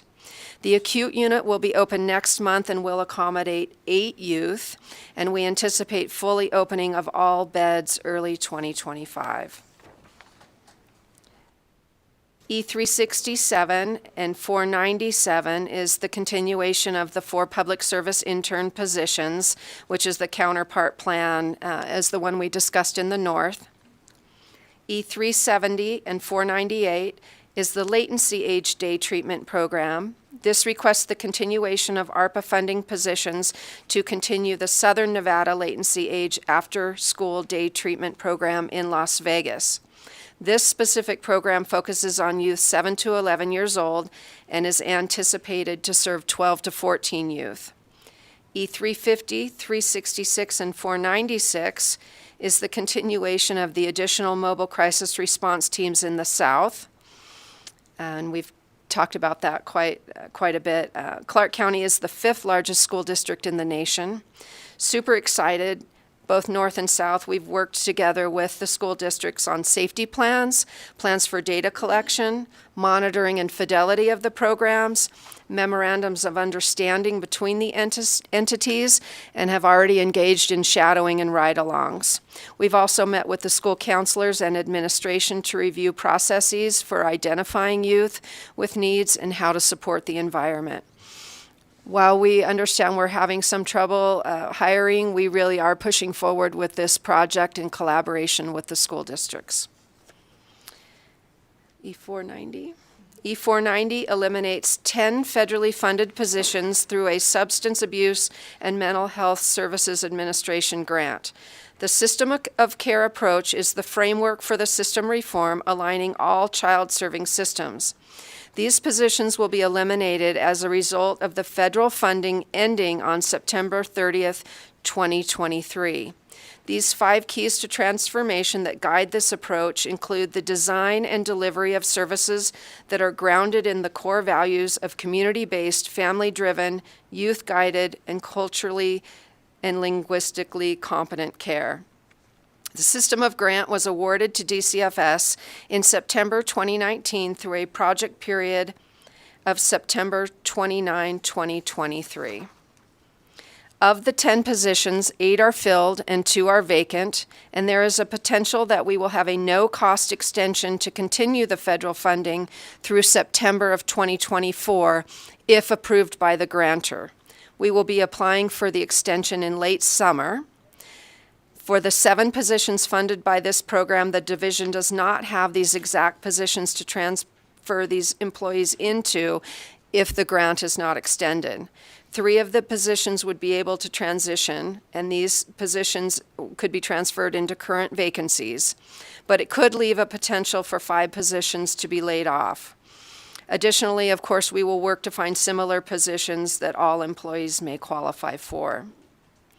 E491 eliminates 4 federally funded positions for the Pediatric Mental Health Care Access Grant, which promotes behavioral health integration in pediatric primary care by supporting the development and improvement of existing statewide pediatric mental health care telehealth access programs. This grant was funded through the Department of Health and Human Services, Health Resource and Services Administration for a period of 5 years in the amount of $1.7 million. This focus of funding is on education, information, training, technical assistance to providers to support early identification, diagnosis, treatment, and referral of children with behavioral health conditions. Of the 4 positions, 1 is filled, 3 are vacant. For the 1 filled position, the division does not have an equivalent position, but of course we will try to find a position for that person that would meet everyone's needs. E511 and 911 on the next slide transfers 2 staff from 1 budget account to another for administrative alignment. E715 talks about that mysterious fleet service vehicle that that is a 1998 vehicle, a 15-passenger van, much past its youthful life and needs replacement. Certainly for efficiency and cost reduction, we would prefer to utilize fleet service vehicles. They maintain them, they service them, and it's a pretty great deal for us. E907 transfers mental health and substance abuse counselor positions from the SNACUS budget to the Juvenile Justice Programs Office. This provides greater transparency and cost allocation for youth receiving services across all of our juvenile justice facilities. Next slide. E303, during fiscal year 2022, the division implemented the use of contracted security at Desert Willow Treatment Center. This is as a result of safety concerns at the facility and recent events where vandalism has occurred, maintenance carts have been stolen and damaged, and for the safety of our staff while leaving in and out of the facility. And this request is the continuation of the funding for those security officers. And lastly, for SNACUS, E239 aligns with our direction from Ways and Means, transferring youth-driven expenses to separate them from facilities expenses for greater transparency. And I just am sure we probably have a lot to talk about with SNACUS. So at permission of the chair, would you like to open up for questions? I would. Thank you. First question we have goes to Senator Canizaro. Thank you, Madam Chair. And I think to just sort of dovetail on the previous conversation, which I'm still trying to wrap my mind around, especially in the backdrop of a conversation we had in joint full committee yesterday, regarding the inability to potentially expend some of these ARPA funds that we have designated for very particular programs. And to my colleagues' points, you know, children's mental health is something that we have heard, that we know is an issue, and that the IFC and the governor's office through work programs worked very diligently to make sure that that money went to, and I feel like I'm sort of saying the same thing I said yesterday. But to be facing an instance where we're talking about maybe needing to reallocate funds, and then to hear things like these funds didn't go to a position because the position wasn't created, and somehow we're going to sit here and talk about it being a bureaucratic issue, is just not even in the realm of acceptable. I understand that going through the state process for hiring can be difficult, but the fact that the positions weren't created, I know that's not necessarily, and so I don't want you to take that as, I know you all work very hard to make sure that you're delivering the services. It is very frustrating to be here and say, look, we're trying to dedicate resources, which so often is the issue, to these types of services, and to hear that just like positions weren't created, so we're not going to spend the money, and now we may have to have conversations about how to reallocate funds. I am just struggling with trying to put all of those pieces together in my head. And so I sort of say this more as a comment, and then I have some questions. It is not acceptable to be talking about reallocating funds when there is a complete failure of an ability to utilize those for the things that we know are an issue, that these funds are designed to help accommodate, and for which they have been dedicated. And bureaucratic issues cannot be the reason why we say to kids, we cannot help you, or say to parents and family members, we cannot help you. So I hope that everyone is hearing me very loud and clear, because I think the more that we're getting into, we've allocated these ARPA funds and there's just, there's not a lot of follow-up on the back end, is very frustrating.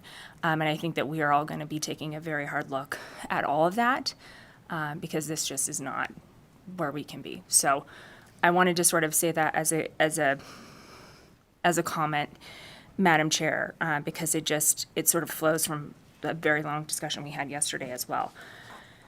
I have some similar questions to Assemblywoman Howdigee with respect to Southern Nevada and the temporary positions that were approved by IFC in order to meet those mobile crisis demands. So can you talk about how those 8 temporary positions have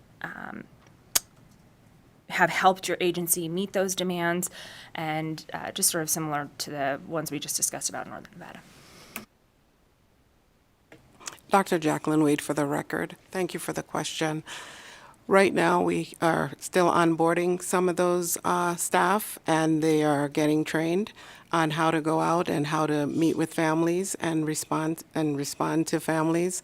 And so we were able to hire some mental health counselors from your efforts and the approval of IFC. So that was something that we really looked at.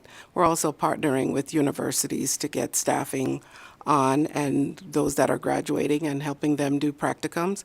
So we're making every effort to look at recruitment and ways to recruit and to have a renewed interest in coming on to DCFS. And so we did hire on about 10 staff for mobile crisis. Thank you.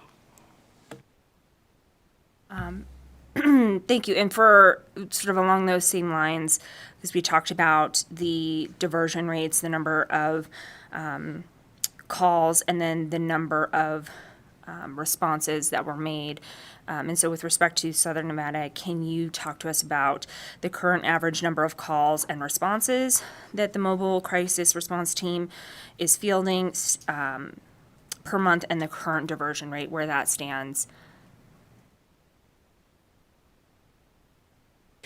For the record, Dr. Pitlock, so I would love to be able to get you like 6 months of data. Of course, I have some brief figures I can shout out for the record. So stabilization appointments for February in Las Vegas were 194. One great thing with the mobile crisis response team is once they engage with a family, they can continue the stabilization process with that family up to 45 days. 45? And then an additional 90 with those home-based services. So we have made great progress. As far as specific stabilization rates and hospital diversion, I want to make sure that our numbers are accurate and that I can get that information to you. When a mobile crisis response team goes out, they assess whether or not there needs to be an inpatient stabilization, whether they can come together with the family for a safety plan, and how to engage them immediately for that stabilization in the home environment if possible. So I think we've made some great progress, but I'd like to get you diversion rates that are absolutely accurate. Okay, and we'll look forward to getting some of that information from you. Dr. Jacqueline Wade for the record as well. In addition to stabilization, we also added nurse practitioners who could further help with the stabilization after the 90 days. And then when they're through with the nurse practitioner, then they can go on for further therapy within DCFS, Children's Clinical Services. So the stabilization does go on for a while longer. I have one follow-up, Madam Chair, if that's okay. So I wanted to clarify, because we talked about the 8 temporary positions. I know you said you were still onboarding for some. Those positions were sort of approved with ARPA dollars, right? And then we expected that and I think we've had this conversation before, if there was still an increased need, we would see this in the budget request for this biennium. And so I know you said you were still onboarding. How much of that in those ARPA dollars for those positions has been expended? And is this still related to the same issue that we just had a discussion about with respect to the Northern Nevada? Thank you, Melanie Young, Deputy Administrator, for the record. I would have to get back with you on exactly how much ARPA funding has been expended. We did a reconciliation at the beginning of March to see where we were. And unfortunately, a lot of it has not been expended for this. And so I can get you the specific details. And there was a second part to your question, and can you remind me of what that second part is? Yes, just wanted to know, in terms of, I think it's more so how much of the dollars have been expended. And then I know you said you were still onboarding, so it wasn't quite 8 positions, or it was 10, I think you said 10. I know the approval with the ARPA dollars was for 8. And so I didn't know kind of how that lined up. Dr. Jacqueline Wade for the record. We also onboarded PCWs that are contracted to assist with the mental health counselors. Okay. Yeah, I think we're gonna just need a lot more of that information to get a better handle on how this is all shaping up. Thank you. Thank you, Madam Chair. Thank you very much, Senator. Next, we'll go to Assemblyman Watts. Thank you very much, Madam Chair. And unfortunately, here we go again. So following up on my colleagues' questions about ARPA funds, as well as the discussion about Northern Nevada, can you provide some updates on what has gone on with the positions that we approved in this budget during IFC in August and October? Have they been filled? What's the timeline? if there were hangups, what were the hangups, and where are we at on it now?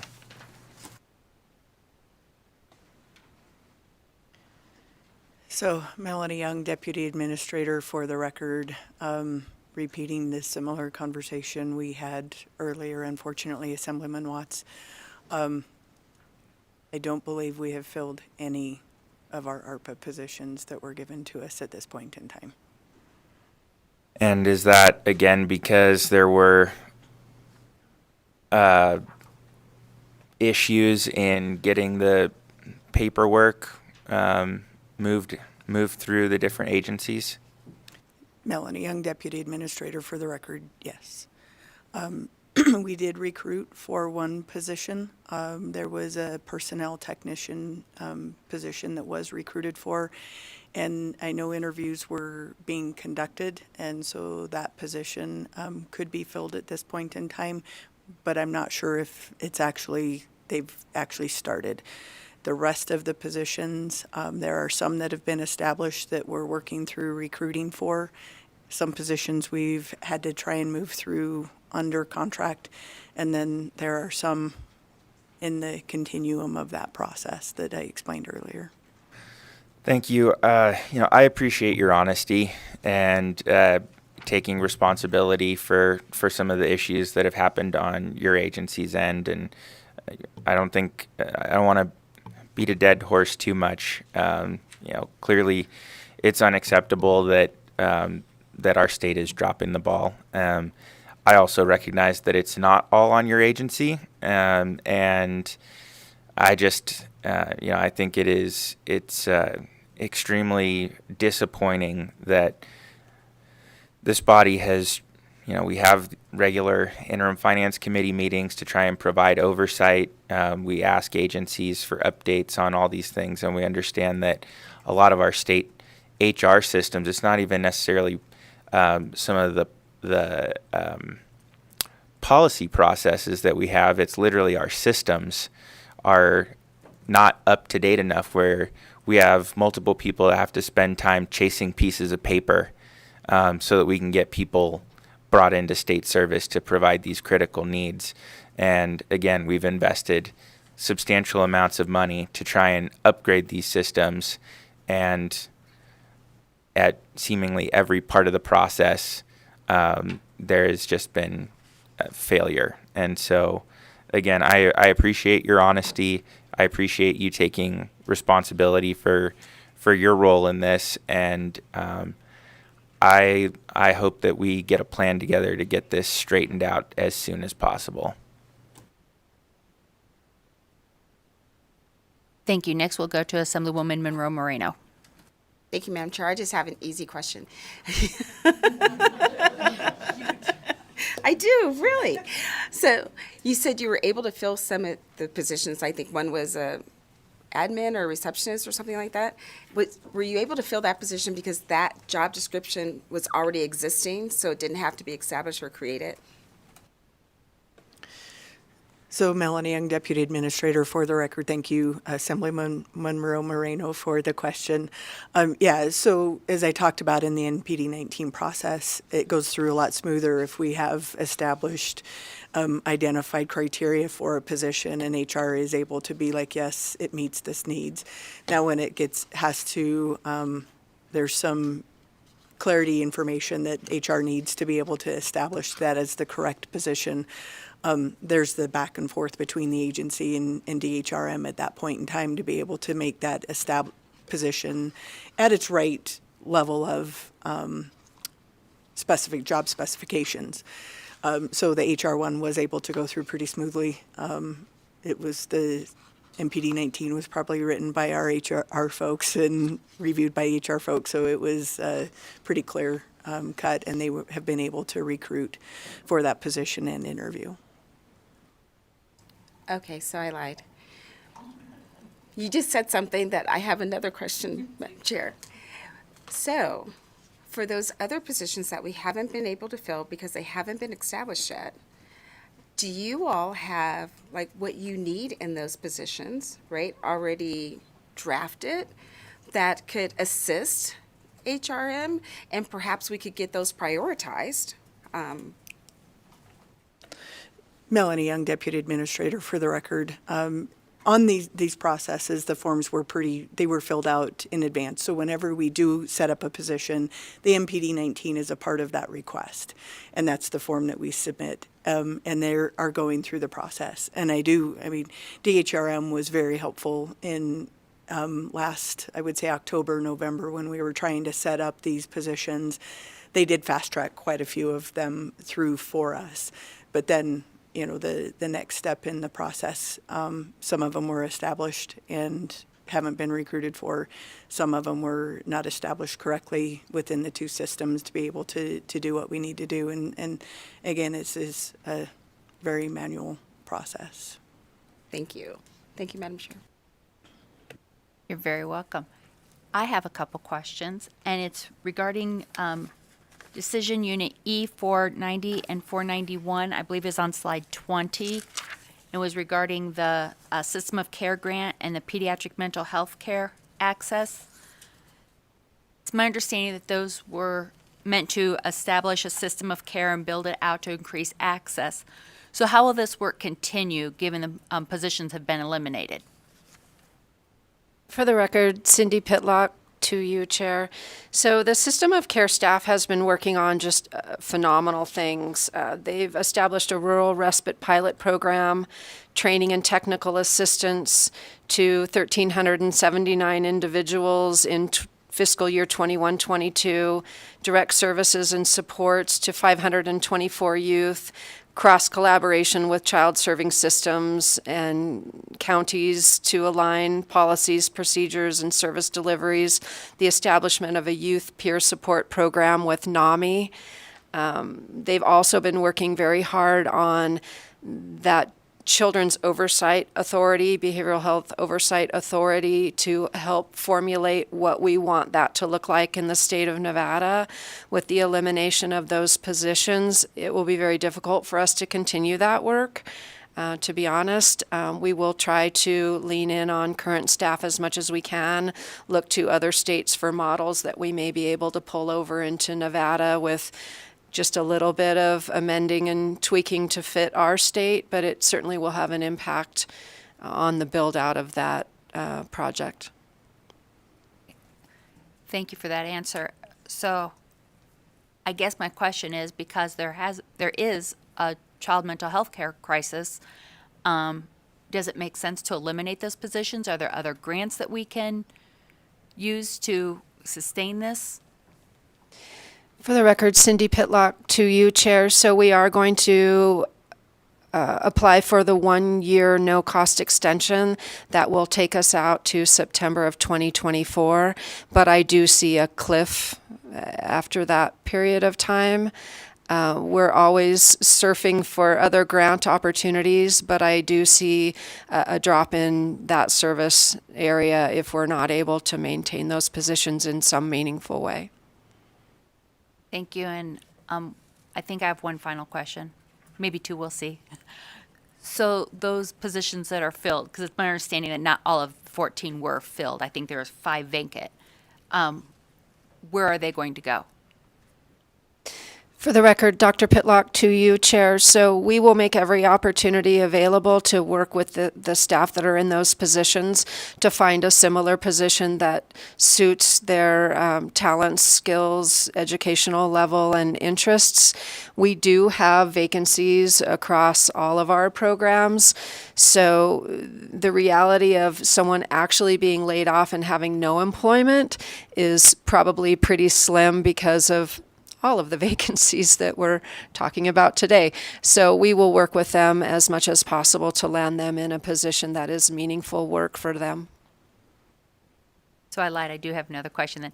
So what does that transfer process look like? How long does it take? Is it similar to the HR issues that we're already having? Can you kind of let me know a little bit more about that? Thank you, Melanie Young, Deputy Administrator, for the record. So we would work with our HR staff and that employee and assess their skills and abilities to be able to find alternative solutions for that position within our agency. And so we meet with them, and then we look to all open positions that they would qualify for to try and find something to accommodate. So is that like a 2-week process, 4-week, 4 months? What does that look like? It's a fairly smooth, again, apologize, Melanie Young, Deputy Administrator for the record. It's a pretty smooth process. It's just finding open positions. So to kind of clarify a little bit, we don't have these exact positions anywhere else within the organization. We would have to find comparable positions, which means it could likely be a position under what they're paid currently. But as much as we would find suitable accommodations for them, we would. Thank you. Next, I have a question from Senator Dondero Loop.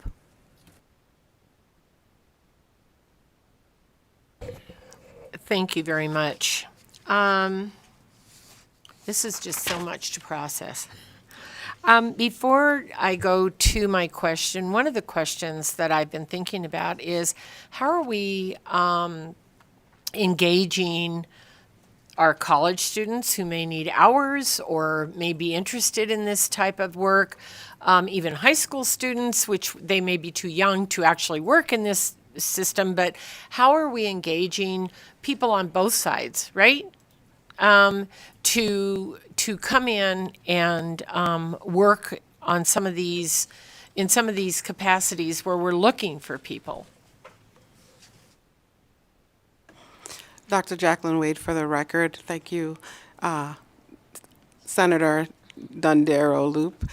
Oh, what we've been doing is when UNLV or any of the universities have career fair or places that they need to place practicum students, we're there at the ready at the table discussing what we offer at DCFS.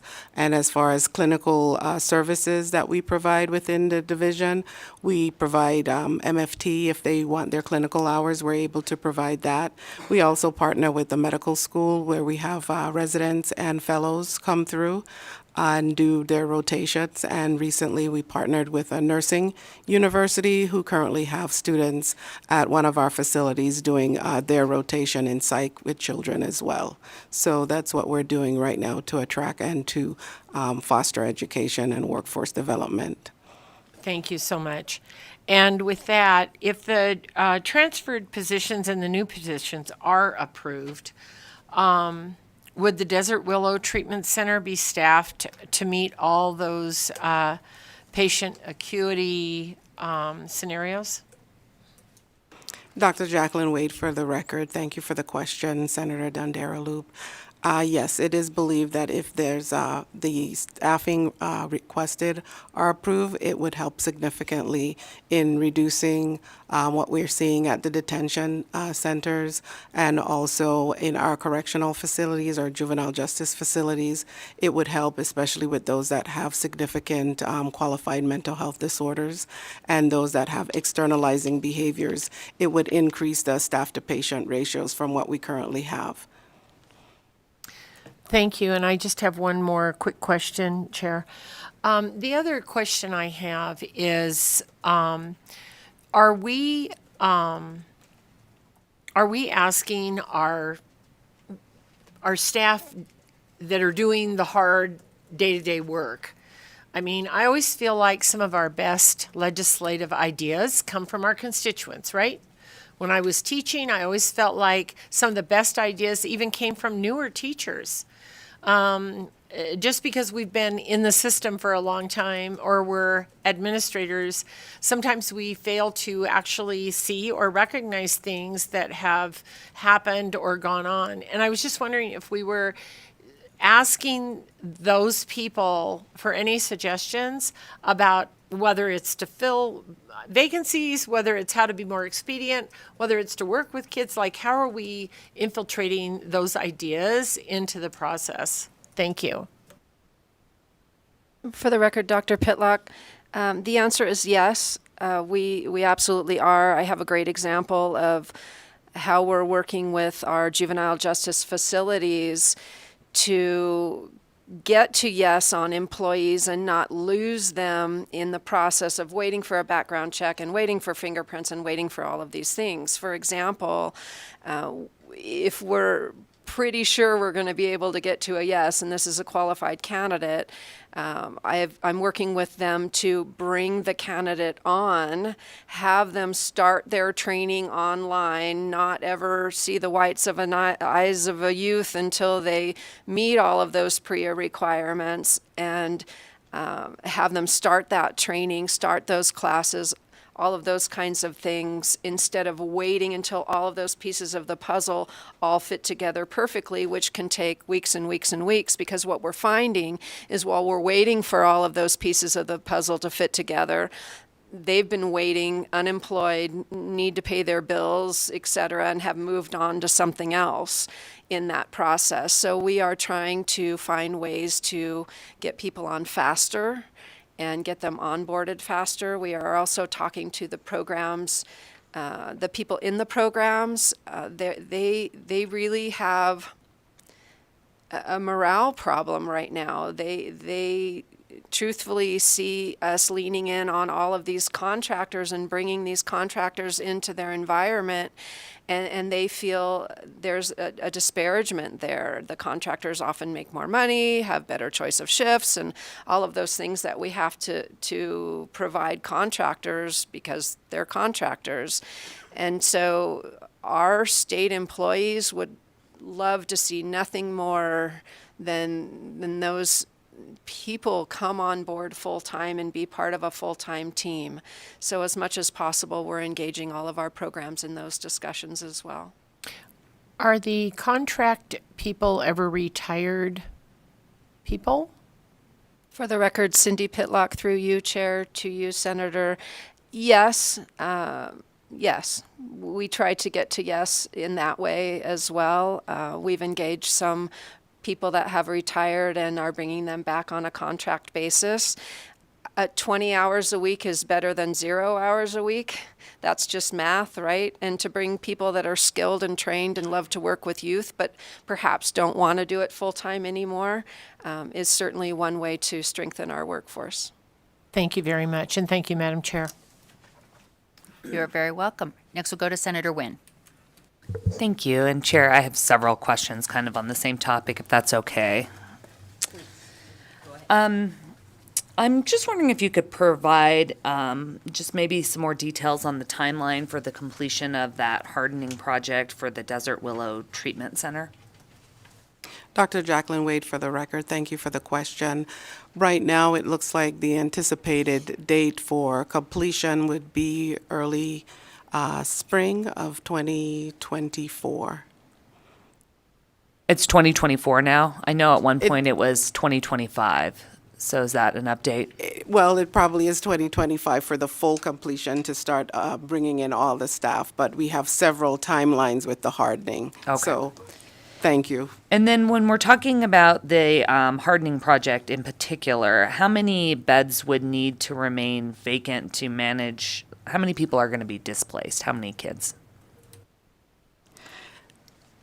We have been using one unit to move kids from when there's construction on the other so that there's no elimination of services, that we're still continuing to serve youth. So it would probably be about 10 beds from any given time when we're moving from unit to unit so that we can keep services up and provide services to the community. We have to keep at least one unit available. And are those vacant beds already, or are you operating at full capacity? So is anyone really being displaced at this point? Yes, right now we currently have 32, well, actually 40 beds that are licensed. About a week or two ago, we received licensing approval for 8 beds, so for an additional 8 beds, and we have 32 beds that are currently licensed, and we do have beds available for admissions of patients. So, and I guess this is where I'm looking at this. I see in the we're budgeting for 56 new positions.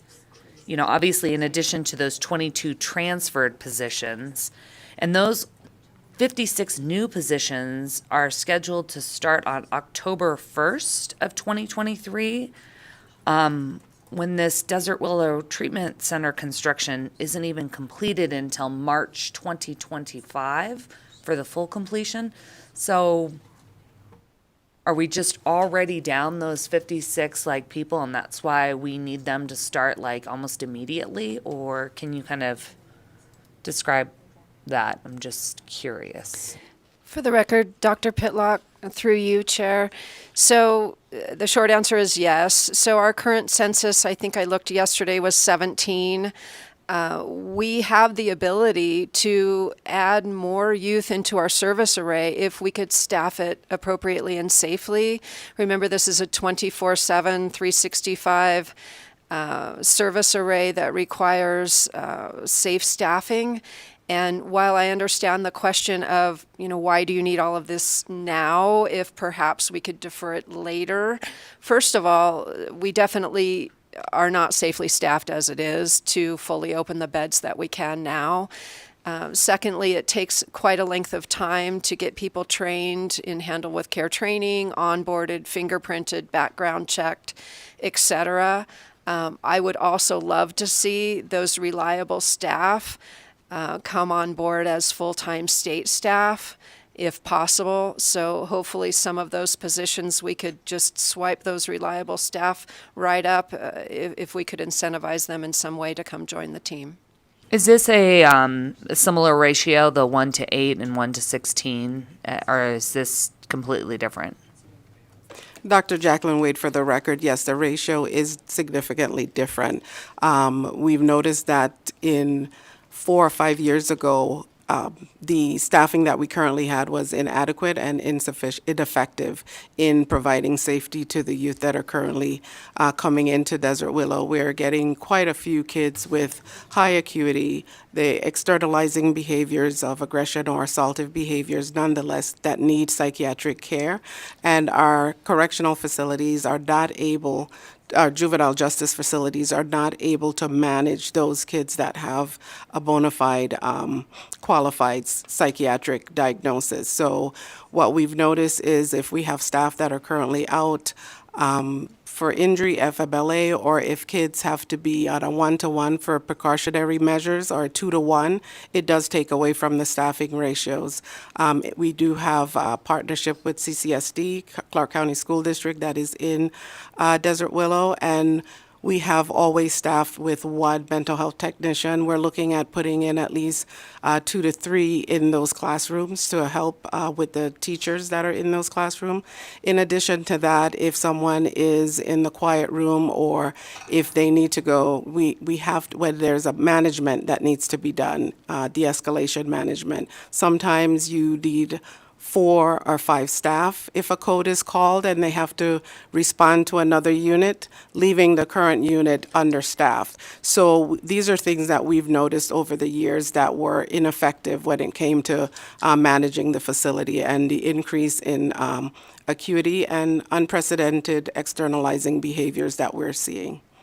So those 56 positions have nothing to do with the expansion or the construction of the, I guess, the facility and the construction that's taking place, and they're needed as we stand here right today. And then I guess my last question is, given the current vacancy rates that we have all discussed that are problematic throughout our state and obviously within these budgets as well, what likelihood is there to even fill these 22 transfer positions and these 56 new positions to even put us in a situation where we're able to expand the number of beds that we're able to care and safely treat these children? Dr. Jacqueline Wade, for the record. We're really hoping that a lot of the contracted staff will become FTEs. We're also hoping that as we provide clinical mentorship to our staff, that they themselves would want to continue on in the facility, and we've seen that. We've had much luck with the medical school where our psychiatrists did their fellowship at Desert Willow and remained, and so we're hoping that that will continue. Thank you, Senator. And along those lines, can you give me details on the staffing ratios, what you currently have and where you would like to be? The staffing ratios has always been on the acute unit, it's 3 youth to 1 staff, and on the RTCs, it has been 4 youth to 1 staff. And what we're looking at right now is having the staffing where it's 2 on the acute unit, 2 staff to 3 youths, and on the RTCs, 2 staff to 4 youth. And so that when there's a code called, that there will be adequate staffing on the unit that is offering up staff. Thank you so much for that. And I just kind of had another question, because you want to bring these staff members on by October. So hearing the past issues of onboarding, is that possible? It's an ambitious, Dr. Jacqueline Wade, for the record, it's an ambitious request, and we will have to look at our onboarding. Currently, it takes about 2 weeks to get orientation and to learn all the techniques, and then to go to the floor to learn how to work with kids. So it's a possibility. We remain hopeful. Thank you. Thank you. Any other questions? Okay, seeing none, we can move on then. Thank you. Thank you, Dr. Pitlock. For the record, moving on to our final topic, our victims of crime. So, slide 23, very good. The Victims of Crime program provides financial assistance to eligible victims who sustain injuries as a result of violent crimes committed in Nevada. The goals of this program are to assist victims of crime and their families to cope and recover from physical, emotional, and financial impact of violent crimes. This fund covers medical and dental care, counseling, lost income, funeral expenses, and other various qualifying costs. In fiscal year 2022, the program received almost 4,000 new claims, where $12.2 million of victims' assistance was satisfied. Through the claims negotiation process, approximately $5.5 million in funding was utilized and $6.7 million was negotiated of medical bills that were not billed to the victims. Of these claims for compensation, 29% were for domestic violence, 22% were for sexual assault of a person over the age of 18. I wanted to make sure I got that right. 6% were for sexual assault for a person under the age of 18, 18% for physical assault, and 5% were for homicide. The remaining 20% are for DUI, robbery with injury, physical abuse, and hit and run. This budget is funded with the Federal Crimes Victim Compensation Formula Grant, court assessments, restitution, subrogation, and wage assessments from persons while incarcerated, along with various other funding sources. It's important to discuss how the fund revenues have been impacted as a result of the pandemic. When court cases were delayed and in-person proceedings could not be conducted, this had a direct and dramatic impact on the funding of this program. Along with the impacts of Route 91 Harvest Festival, this fund reserve balance needs to be stabilized. For example, at the end of state fiscal year 2017, the fund had a healthy reserve of $12.6 million. Over the past 5 fiscal years, the fund has declined to a balance of $1.3 million today. In state fiscal year 2022, this fund also received an infusion of ARPA funding in the amount of $1.56 million. On average, over the past 5 years, this fund has claims costs in the amount of $5.8 million and administrative costs of $2.1 million, but the revenue on average is about $5.6 million. This gives us a deficit of about $2.3 million each year, resulting in the steady decline of the funding balance. Decision Unit E300 provides for an allocation of general funds in the amount of $2,193,957 each year to meet the needs of anticipated victim claim payments at current levels. Decision Unit E500 removes the court assessment allocation to this budget and replaces the funds with general funds.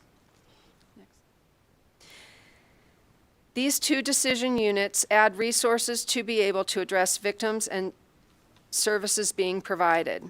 Decision Unit E304, currently we have 2 dedicated victims' compensation specialists.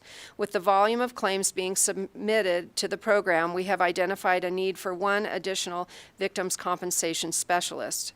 We looked at the average claims over the past 3 years, where they are working an average of 1,734 claims. When we look at an employee's functional time dedicated to working on these claims and the statutory requirements of what the compensation specialists are continued to perform, is how we came up with the number of needing 1 additional position. Decision Unit E306 is requesting an administrative assistant 4, which would be housed in the Carson City office and perform both restitution collection, supervising the other administrative assistant staff, and duties to support the unit. The Federal Victim of Crime Compensation Grant will reimburse the salary and benefits of an employee who performs at least 75% of their duty time in collecting restitution funds to increase the revenue of the program. A national shortage in victims of crime compensation has occurred, resulting in cuts to all states for both victims of crime compensation and victims of crime assistance. Increasing revenue for the program would help fill in some of the gaps in funding. The way I would describe the restitution collection for the program is we passively receive restitution. This employee would be dedicated to actively pursuing the ordering, collecting, and receiving of restitution funding. The Victim Services Unit in Carson City also does not have an administrative assistant position to help with general clerical duties. That concludes our Victim of Services accounts, and we're certainly happy to answer any questions you might have. Thank you very much for that. Well, first we'll go to Senator Cannizzaro. Thank you. Thank you, Madam Chair. And my question relates to E300 and E3500. If approved, would the $4.4 million in general fund appropriations be sufficient to meet projected agency payment obligations over the 2023-25 biennium? Thank you, Melanie Young, Deputy Administrator, for the record. That, yes, the funding that would be provided is, would keep us at similar levels to what we've seen over the past 5 years. So we would be able to maintain the services that are currently being provided on what we would anticipate that workload to be. Thank you. Thank you, Madam Chair. Thank you. Next we'll go to Senator Titus. Thank you, Madam Chair. We have, and you may not have this in front of you, we have a Victims of Crime Compensation Unit side-by-side state chart in front of us. And according to this chart, number of victims in Utah is 5,000, Nevada has 4,634, and then it goes on the list of Ohio, New Jersey, North Carolina, South Carolina, Illinois, and the number of victims in those states, and then the number of staff and per those victims. And I'm somewhat appalled and shocked by the number of staff that we just have 3 compared to what other states do. And I'm wondering, we didn't just get here overnight. Is that traditionally, did we suddenly have a massive jump in victims in Nevada over, say, the last 4 years? I mean, I know this administration's been here 2.5 months, so these numbers weren't created in the last 2.5 months, but it seems like a laundry list of issues that have happened past administrations. How did we get here with just 3? Have you asked for positions in the past that we didn't fill? Was it not recognized that we weren't keeping up with what the standard of practice is? I mean, can you fill me in a little bit how we got here? Thank you, Melanie Young, Deputy Administrator, for the record. Previously to state fiscal year 2020, this budget was administered by the Department of Administration. So I don't know if they had not come forward, but I do have claims data going back to 2013. So looking back into 2013, we had 2,730 claims submitted. In 2017, that number was 3,094. 2018, which we're all going to identify the impacts of that year, that request was 8,059 claims. 2019 was 5,411.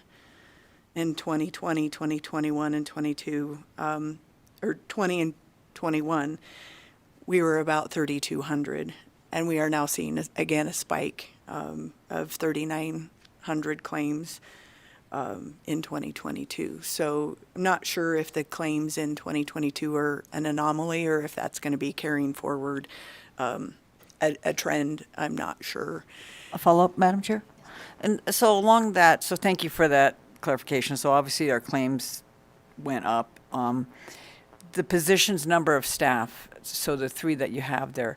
So thank you for the clarification that your department has only had this budget literally since 2020. Is that what I'm hearing?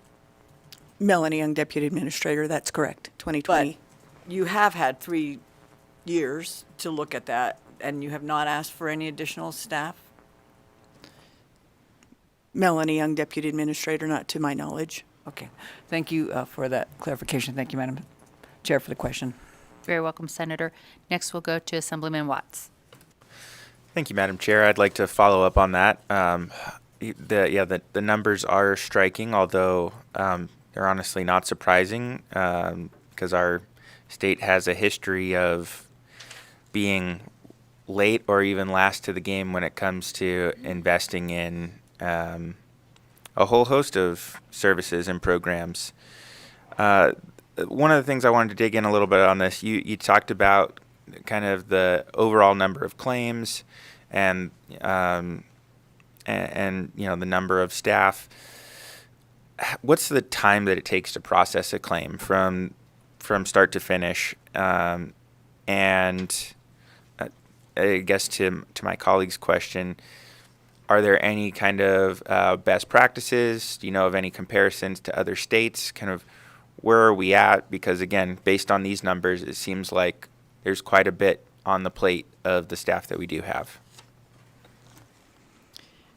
Thank you, Assemblyman Watts, for the question. Melanie Young, Deputy Administrator, for the record.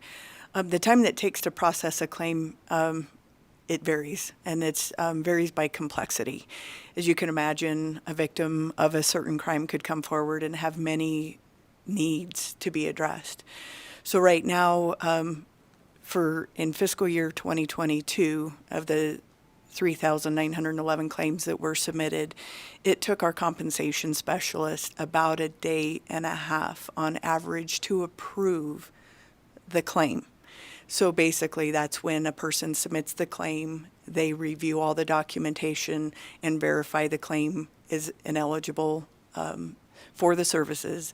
And then that claim continues to be open as long as they submit receipts for reimbursement. So let's talk about somebody who might need counseling, correct? That's an ongoing need. That's not going to be something that is a one and done kind of claim.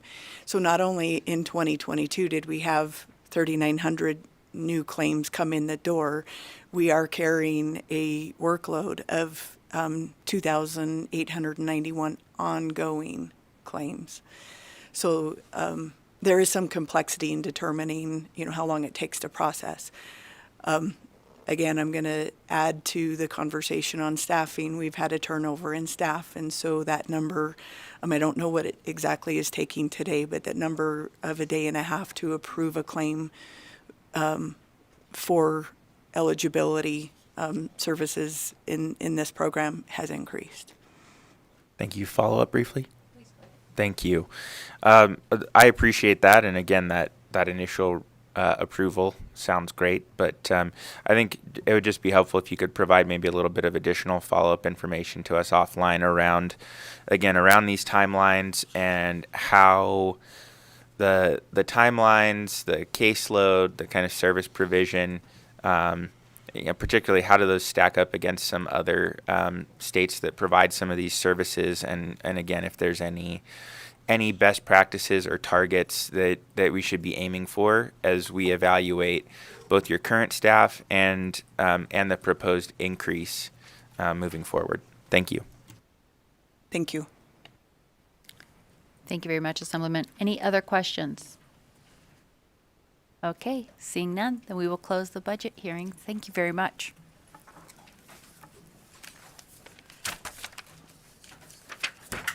So next on our agenda is public comment. Each person will be given 2 minutes to speak. If you'd like to make public comment in Carson City, please come to the table. Again, friendly reminder to push your button on the microphone and slowly speak your name and spell it for the record. And you may begin when ready. Thank you.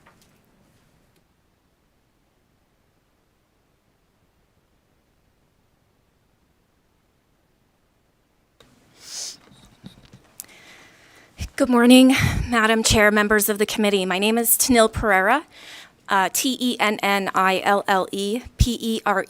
I am the director of the Vegas Strong Resiliency Center, and I wanted to bring a human face to the Victims of Crime Compensation Fund and Assistance Funds for you today.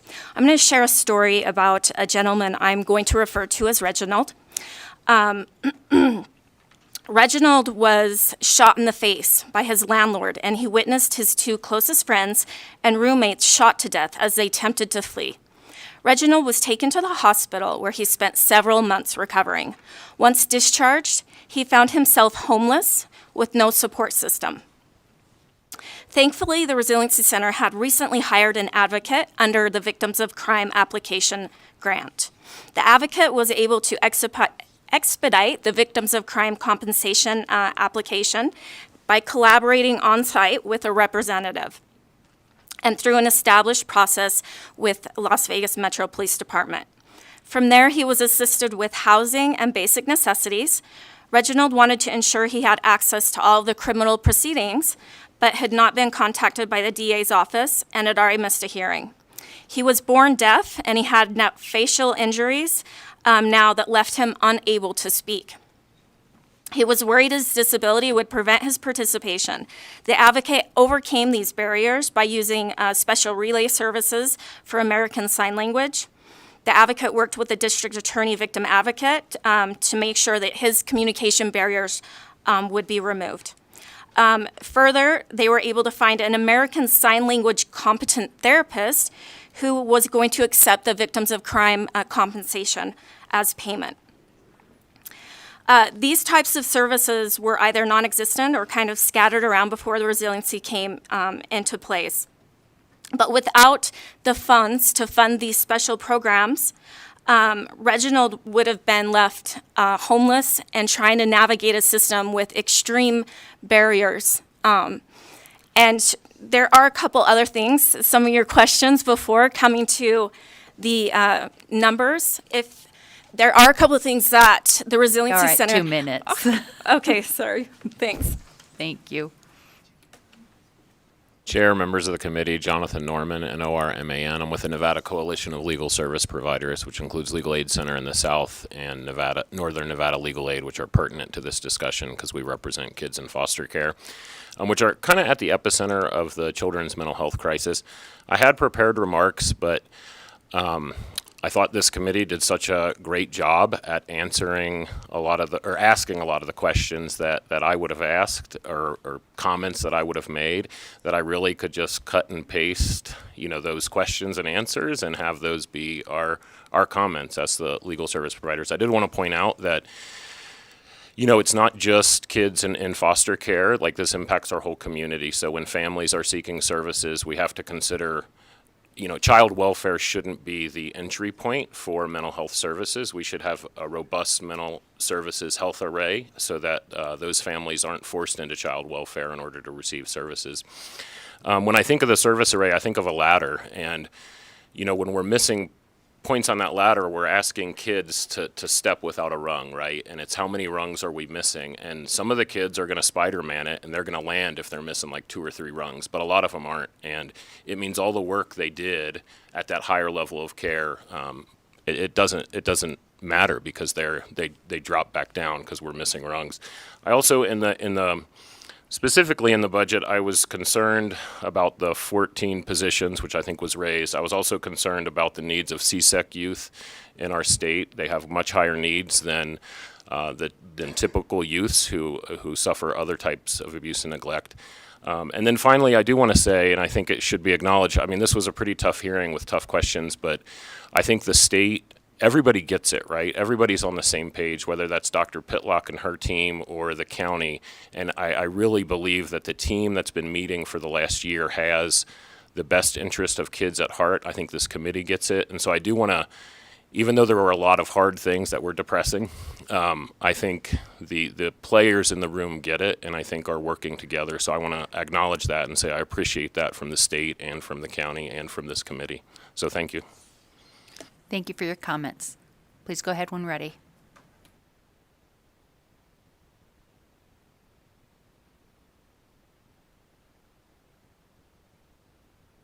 There we go. Thank you, Madam Chair and the committee. Brady Easterling with the American Federation of State, County, and Municipal Employees. AFSCME is concerned with efforts to outsource any state services, including the outsourcing of psychiatric residential treatment facilities. So this budget presentation included a, quote, transfer of 22 positions from PRTF Enterprise to Desert Willow Treatment Center to facilitate the outsourcing of psychiatric residential treatment facilities. So we're supportive of strengthening Desert Willow, but the facility services on Enterprise should not be outsourced.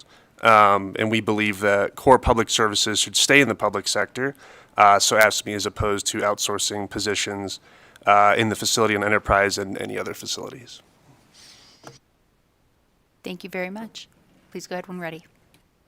Good morning, Madam Chair, members of the committee. Joanna Jacob on behalf of Clark County. First, I'd like to concur with the comments from Legal Aid. We've been working with Legal Aid and the state for the past year and a half on the crisis that we face in Southern Nevada. A lot of that work was presented to the IFC in August, so I appreciate the comments from the legislators who sat on IFC and the work that went in. We are in crisis still. To some of the questions and comments today about whether the need is present still on that ARPA request, I can say very unequivocally, yes, it is.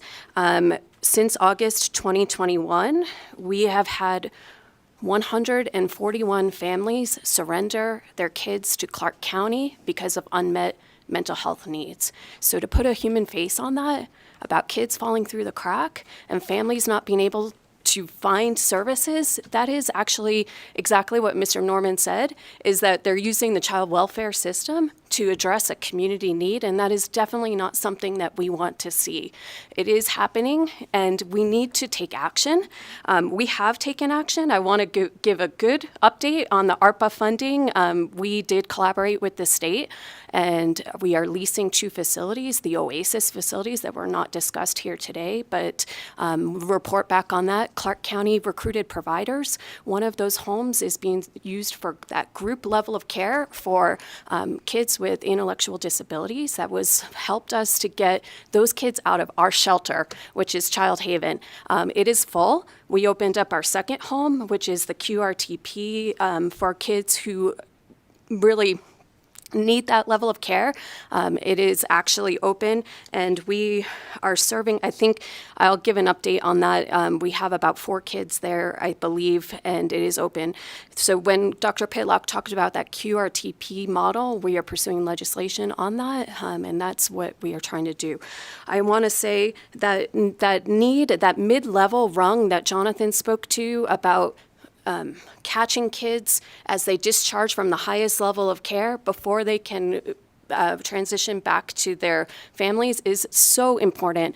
And we want to continue to work with this subcommittee, with the state, and with legal aid and everybody who's been involved on trying to figure out how we can address this, because the need is ongoing.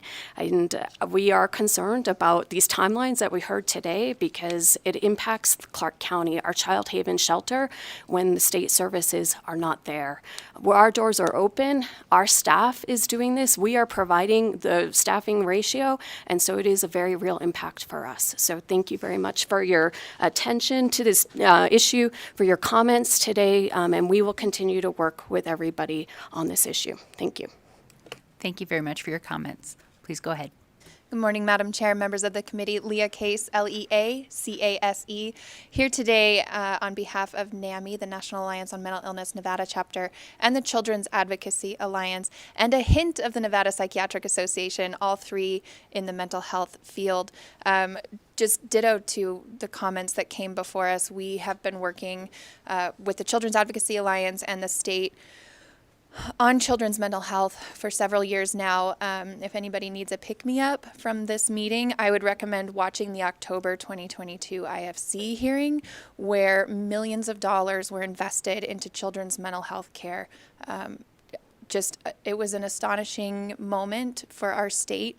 I realize that things move slowly in policy and implementation, and we are still waiting for some of those programs to get up and running.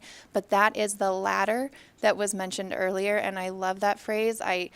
I love to think of kids Spider-Manning. I hate to think that they can't all do it, but we need to catch them. And that October 2022 IFC meeting put those services and the state funding in place for things like wraparound services, intensive in-home supportive services, respite services, all of these preventative measures to help keep kids out of these higher levels of care, keep them in their communities, keep them with their families, their friends, their neighbors, and the people who love them and will support them. That's budget account 3145. That's one of the difficulties with how these committees are structured is you don't get the full picture. So you didn't hear about that today. You heard about it at the end of February. So it's been a long time. Today in budget account 3646, there was decision unit E491 about the pediatric mental health care access grant. I did want to let the committee know that there is the pediatric access line that's run by Dr. Durrett out of UNLV School of Medicine.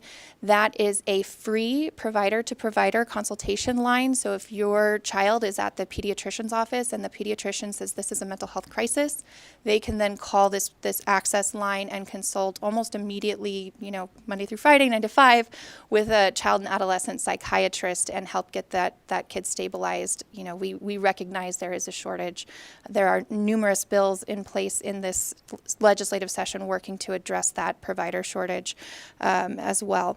So I wanted to mention that and just thank again the division and this committee for all of their work with us and hope for good things going forward. Thank you. Thank you. Please go ahead when ready. Thank you, Madam Chair. Dan Musgrove here today with a number of hats. As others know, I'm a member of the Clark County Children's Mental Health Consortium, a member of the Regional Behavioral Health Policy Board. I have a number of clients that work in this space, and here's a date for you. September 21st of 21 was the first time that core group met with the state. Assemblywoman Danielle Monroe Marino was there. And that was the start of what Mr. Norman talked about was a weekly meeting focused on trying to figure out how we bring everybody together to try to solve this problem that we've had for many, many years. Didn't happen overnight. We're not going to fix it overnight. I can't thank enough the Department of HHS, led by Richard Whitley and Dr. Pitlock, for bringing all of their departments to the table. But I think you heard today that maybe we needed a lot more other departments of the part of the state agencies at the table to figure out how do we cut through tape, how do we get things going faster.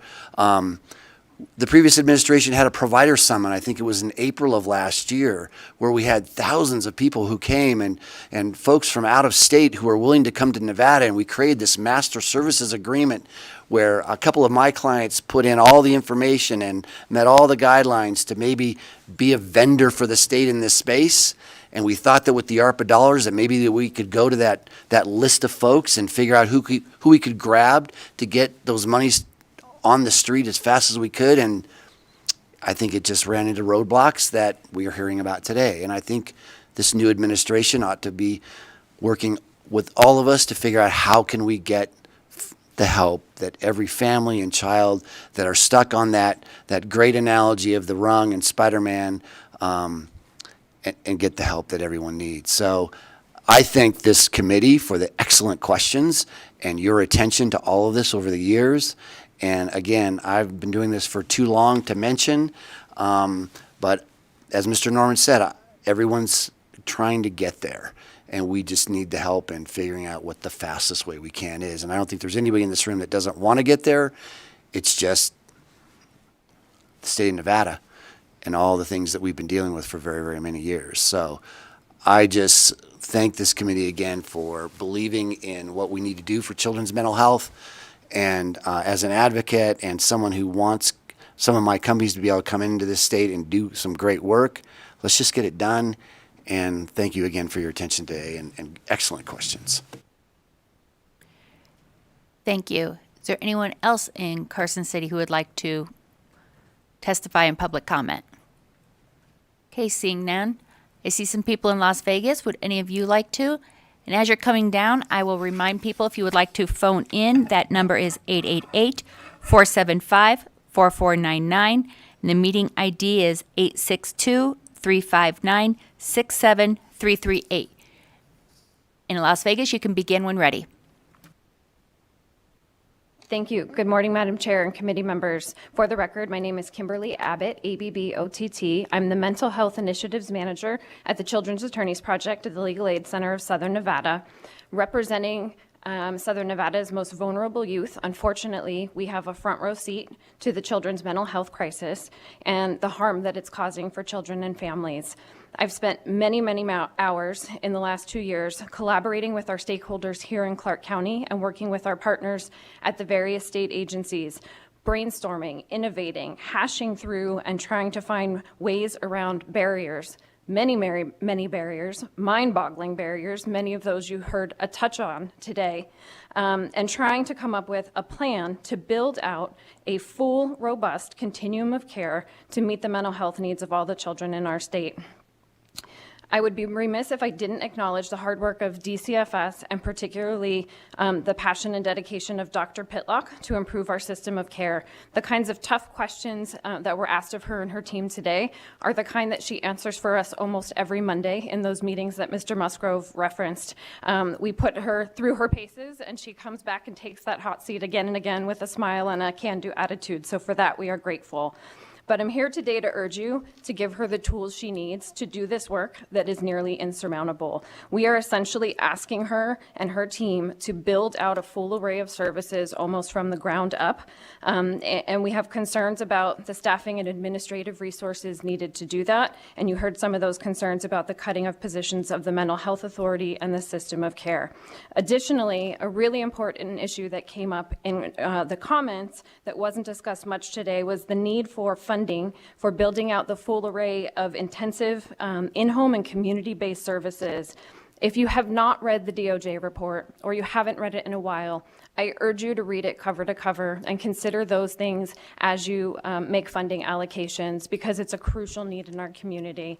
And then lastly, if I take the analogy that's been used of the ladder, I think this is one where we not only take out some rungs, we maybe take off one of the braces, and that's this missing mid-level services, the step up and step down services that were touched on by Senator Wynn and that were acknowledged by Dr. Pitlock. This is a crucial missing piece of our system with ripple effects, and we'll provide further written comments today about some of the ramifications of that. Those 79 out-of-state placements that were talked about today need a safe place to land, and I'm not sure we even have 15 active beds at that level at this moment. So I know I've taken up a lot of your time, but if we don't address these deficiencies in our system, we're going to be in a perpetual state of crisis, and we'll continue to be violating the rights of our youth and causing them harm. Thank you so much to the committee. Thank you. Is there anyone else in Las Vegas who would like to testify in public comment? Okay, seeing none. Broadcasting, is there anyone on the telephone?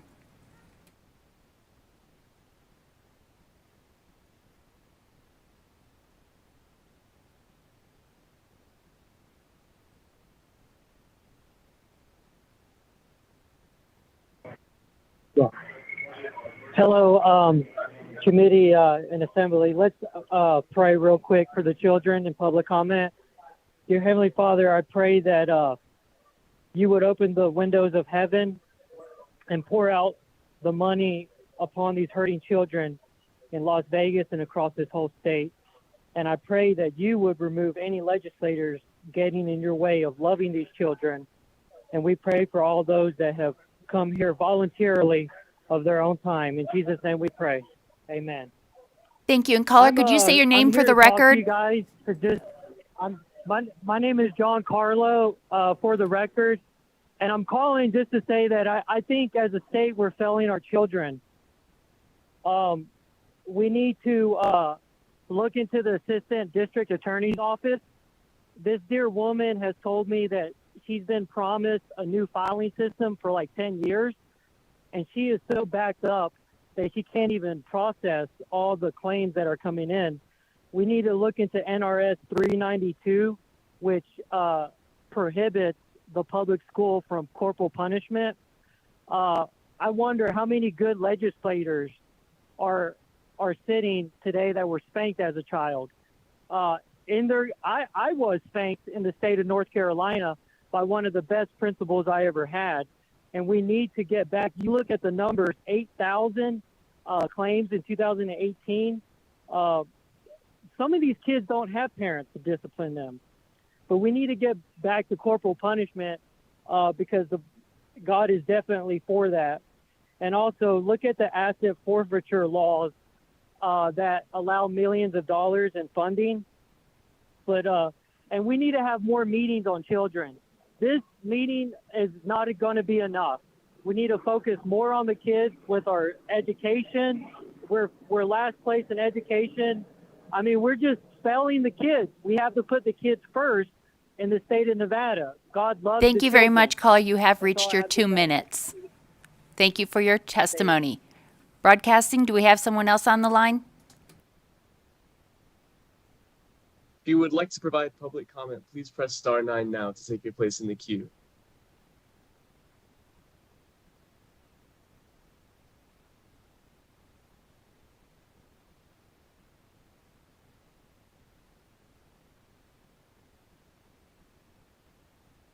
Good morning. My name is John Etzel, E-T-Z-E-L-L, Executive Director for Boys Town, Nevada. Our in-home services have been providing early intervention and prevention-based services for over 20 years in Las Vegas in particular. This is a program that's designed to go into the homes and is working directly with the family, the caregivers, the guardians to support and improve their parenting skills with the long-term goal of keeping the kids in the home and not having to look at those more expensive out-of-home placements. In 2021 and 2022, we worked with over 400 families directly, and our records indicate that over 98% of the families that we worked with stayed together, meaning kids did not need that higher level of care. In 2017, Boys Town added a behavioral health clinic with one full-time child psychologist.